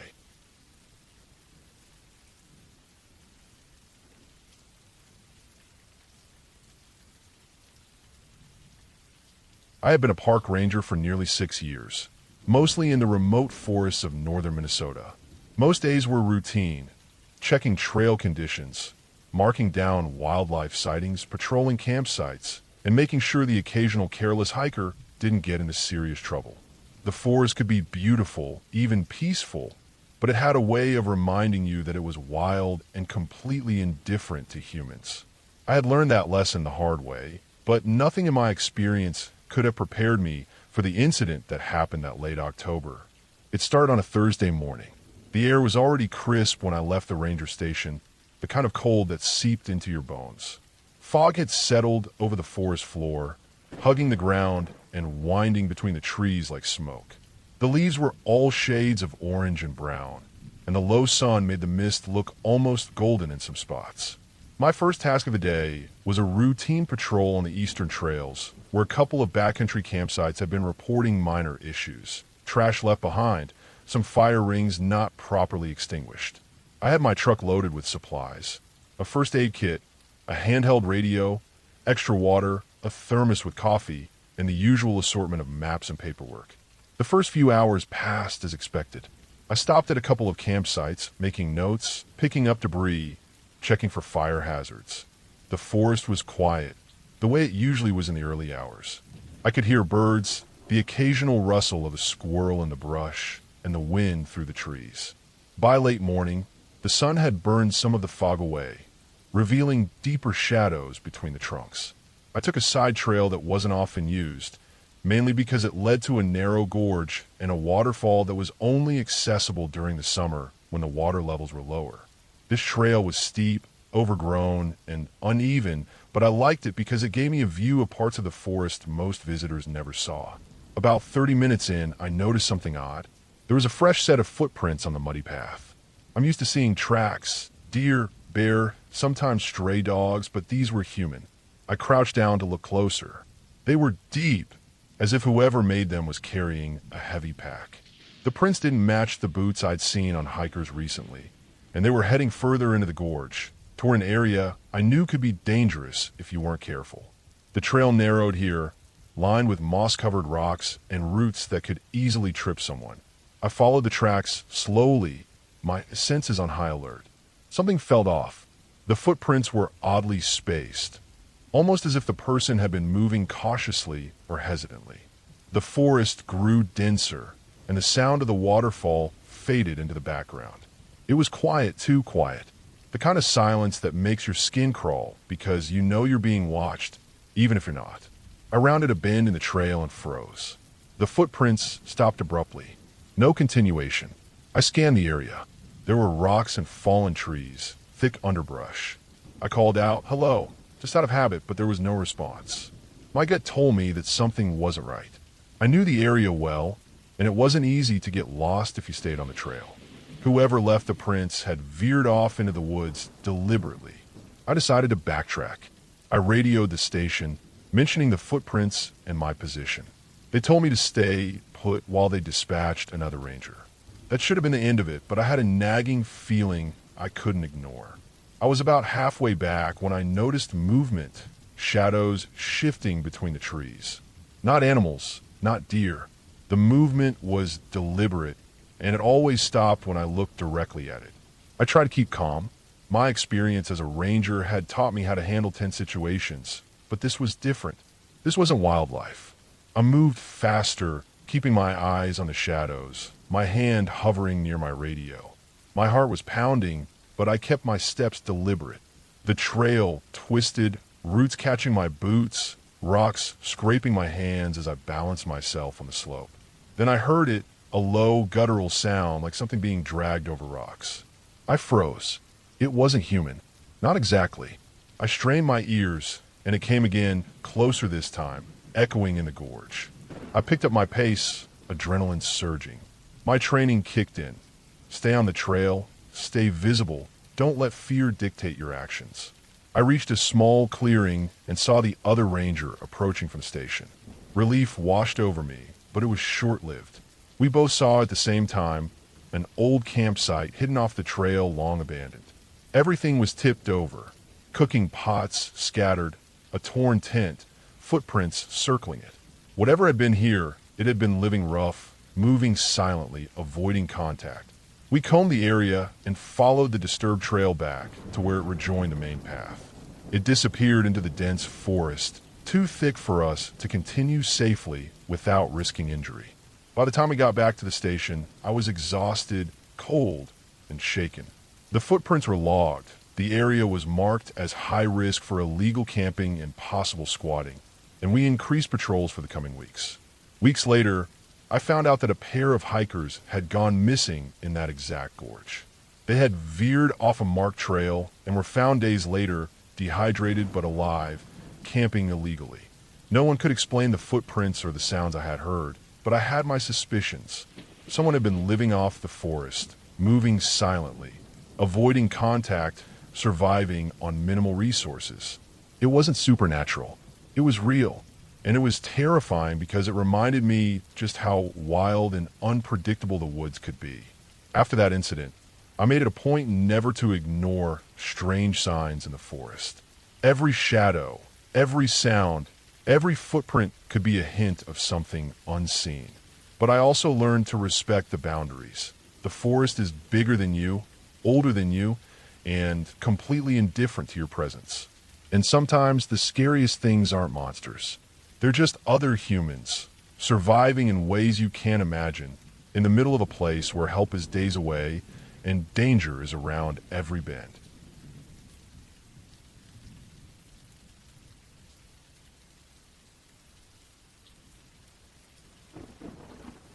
My route took me past a small lake that rarely saw visitors this early.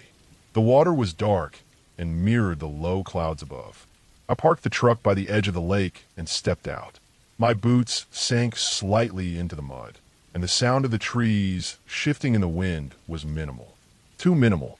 Normally, there was a constant whisper of wind through the branches, leaves rustling, birds chattering. That day, everything was silent except for the occasional snap of a twig far off in the distance. I shook it off, thinking it was just the early morning quiet playing tricks on me. I walked along the lake's edge, checking for signs of campers or fishermen. Nothing. No footprints, no tire marks, nothing. The fog made the treeline look closer than it actually was, and I kept squinting, trying to make out shapes. I noticed something, a narrow trail leading into a thicket I didn't recognize. It wasn't on any of the park maps. Curious, I decided to follow it. The ground was uneven, and the low-hanging branches snagged my jacket as I pushed through. As I walked deeper, the forest seemed to close in. The trees were denser here, and the fog thickened, making visibility barely 10 feet ahead. My stomach tightened. I was trained to trust my instincts, and every instinct I had was screaming that this trail wasn't used by anyone in years. No human activity, no animal tracks either, which was unusual because deer, raccoons, and rabbits were everywhere in this park. The silence was complete. After walking for almost 20 minutes, I noticed the ground dropping. I had stumbled upon a ravine hidden by the fog. It was steep, muddy, and slippery. The slope looked treacherous, and at the bottom, the forest opened up into a small clearing I hadn't known existed. There were dozens of flattened areas where it looked like someone had set up tents or sleeping spots, but they were crude and old, like people had camped there years ago and never returned. Empty cans and broken bottles littered the area, rusted and caked in mud. My heart began to race. I started inspecting the area when I saw something that made my stomach turn. A set of human footprints led into the clearing, and more sets led away, disappearing into the dense trees in different directions. The prints were fresh, maybe from the night before. Someone had been here recently. I scanned the clearing and noticed that the ground around the tents was disturbed, like someone had dug shallow holes. Panic began to creep in. It wasn't normal poachers or campers' behavior. It was something else entirely. I radioed for backup, but the static was heavy in the ravine, and my signal kept cutting out. I tried calling my ranger station, but the fog and the trees blocked the signal. I realized I was alone, miles from the nearest road, and completely exposed. The rational part of me tried to reason. Maybe it was illegal campers, maybe someone living off the grid. Nothing dangerous. But my gut told me otherwise. Something about the way the forest was silent, how no animals were around, the recent footprints, it didn't add up.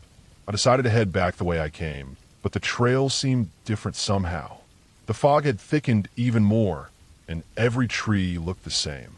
I was losing orientation quickly. I thought I remembered the landmarks, the twisted oak, the mossy boulder, but none of them matched. I realized I could be walking in circles. Then I heard it, a faint scraping sound like someone dragging something across the ground. My pulse spiked and I froze. The sound stopped, then started again, closer this time. I didn't run. Running in that terrain would have been dangerous. I stayed low, moving silently, tried to follow my own tracks back. Hours seemed to pass. The fog never lifted. The sun climbed higher, but the forest stayed dim.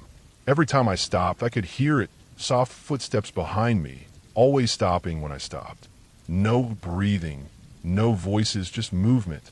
I forced myself to stay calm and navigated by the faint light peeking through the fog. Eventually, I saw it, a break in the trees and the edge of the lake. Relief hit me like a tidal wave. I sprinted down the slope and reached my truck. When I got back to the ranger station, I called for a full patrol to check the area. The clearing was empty. No footprints, no signs of recent activity. It was like whoever or whatever had been there vanished into thin air. The old tents, the bottles, the disturbed earth, they were all remnants of the past. But the fresh prints I'd seen, the dragging sounds, the feeling of being watched, it stayed with me. I never followed that hidden trail again, and we later marked the area as off limits. But even now, years later, every time I walk through the northern forests, I remember that morning. The forest can be quiet and beautiful, but can also hide things we're not meant to see, things that vanish before anyone else can confirm they were there. And sometimes, that's enough to make a person never feel completely safe in the woods, no matter how many years they've spent walking among the trees.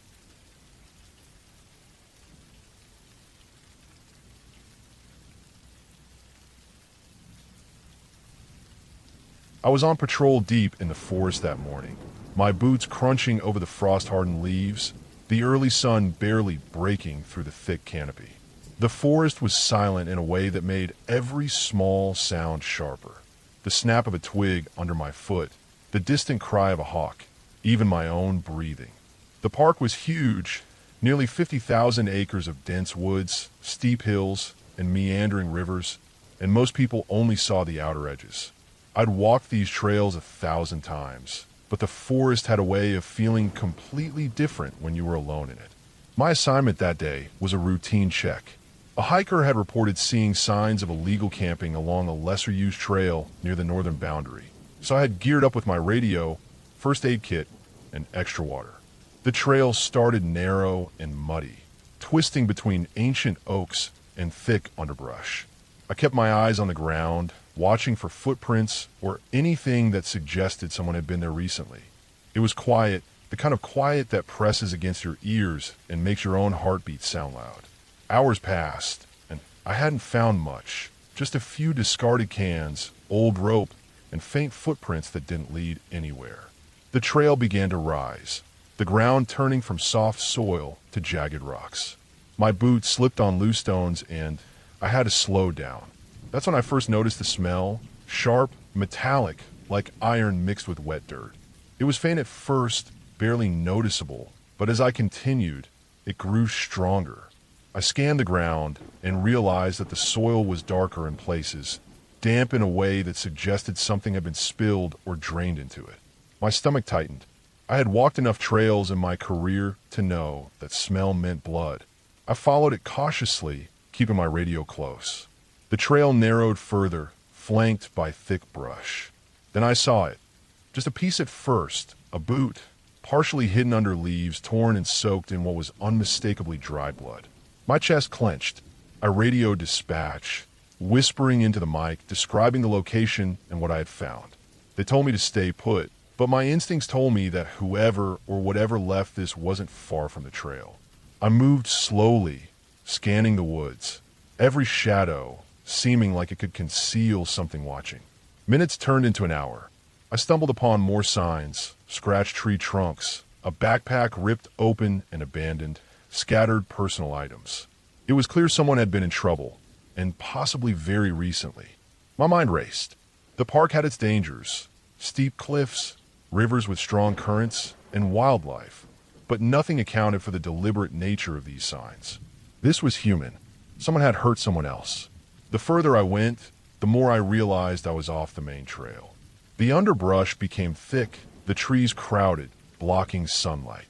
I noticed fresh footprints in the mud, barefoot, deep, uneven, dragging slightly. Whoever they were, they had left in a hurry. My radio crackled with faint static.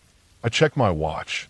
Hours had passed, and the sun was lowering, streaking the forest in gold and shadow. I knew I had to find the person who was hurt, or at least figure out what had happened before it got dark. I pressed on, heart hammering, until I reached a clearing. It was small, maybe 30 feet across, but it looked like a campsite had been there recently. Burn marks were scattered across the ground, and nearby, I found a pair of torn clothes, blood smeared across them. There was no sign of the person, no footprints leaving the clearing. The only thing left was a jagged cut on a tree where someone must have swung at it, either in anger or desperation. I paused, listening to the wind through the trees. Silence, except for the distant call of a crow. Then I heard it, a faint, gurgling noise coming from a shallow ditch at the edge of the clearing. My stomach turned as I realized it was human. I approached carefully and found a man, young, exhausted, barely conscious, with a deep gash along his leg. He had been bleeding heavily, probably for hours. My training kicked in. I applied a tourniquet, stabilized him as best I could, and called for an emergency extraction.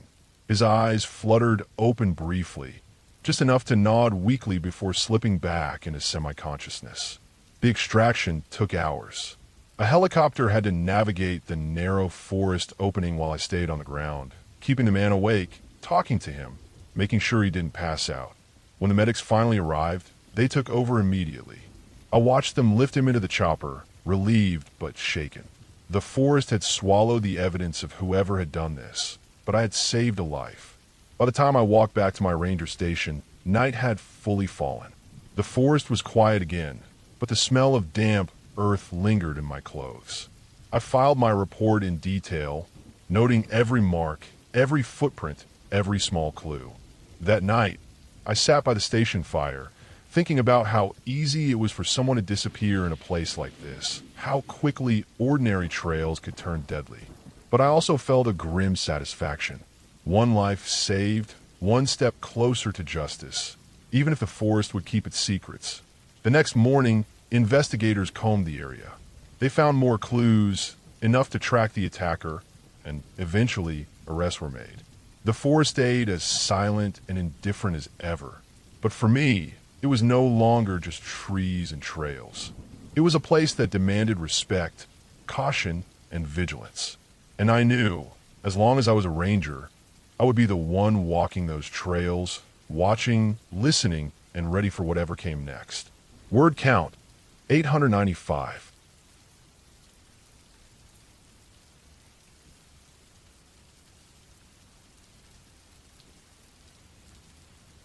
I was a park ranger in a dense, remote national forest in the Pacific Northwest. It was the kind of place where trees towered like skyscrapers and sunlight barely touched the forest floor.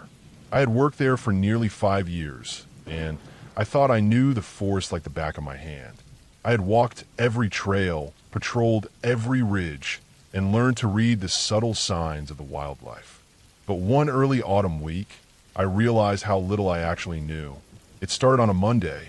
I was assigned a solo patrol on the northern section of the park, a section that had been under heavy use recently. Hunters, hikers, and a few campers had been reporting strange sounds at night.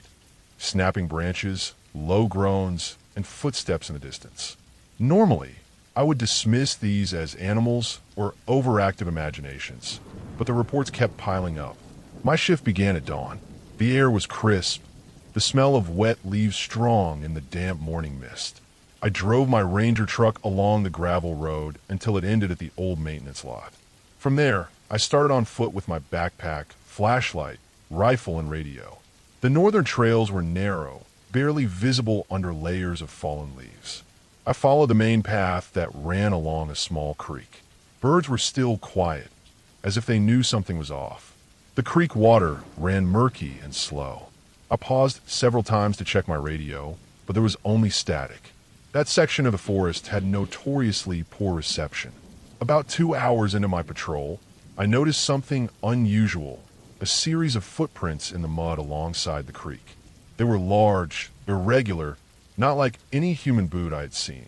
The prints were fresh, and they led off the trail into a dense thicket of alder and cedar. My heart rate sped up. I took out my map and compass, tried to mark my position. The prints disappeared quickly under fallen leaves, but I kept following. The deeper I went, the quieter the forest became.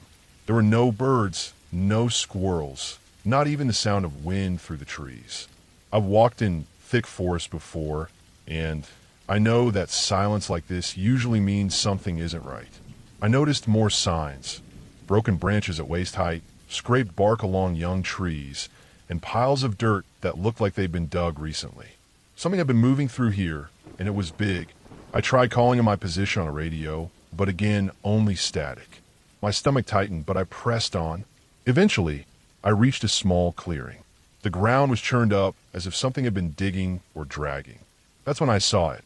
A makeshift camp, hidden under a tangle of branches and moss. Old tarps, a rusted cooler, and torn blankets. It looked like someone, or something, had been living here for weeks. My first thought was an illegal hunter or a transient squatter. But there were no footprints leading away from the camp, only the strange, irregular prints I had seen earlier. The air was thick with a sour smell, like damp clothing mixed with decaying leaves. I checked around the perimeter carefully. There was a deep pit, almost 2 feet wide, lined with stones. I leaned over and saw scraps of clothing, cans, and a single backpack. But the strangest thing was the ground around it. It looked like someone had been digging and then abandoned it.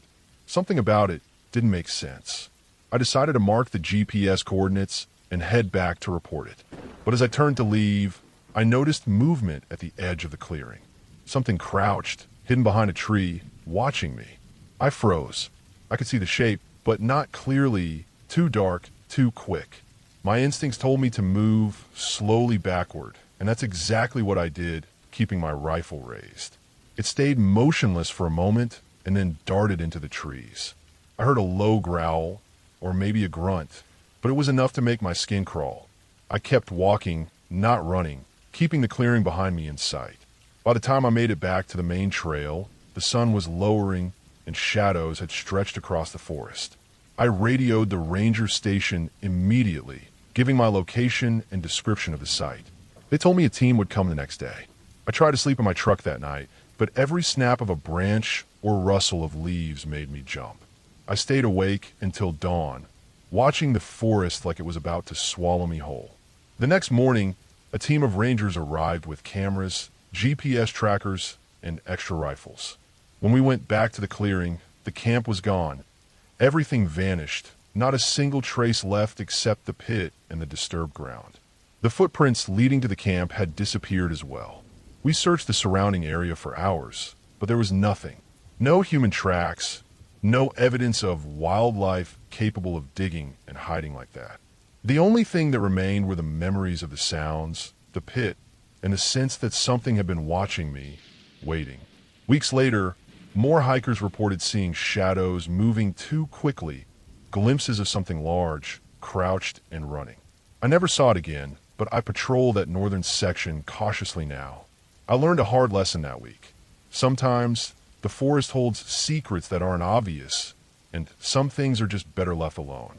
You don't always need a ghost story to be terrified. Sometimes realism is far scarier.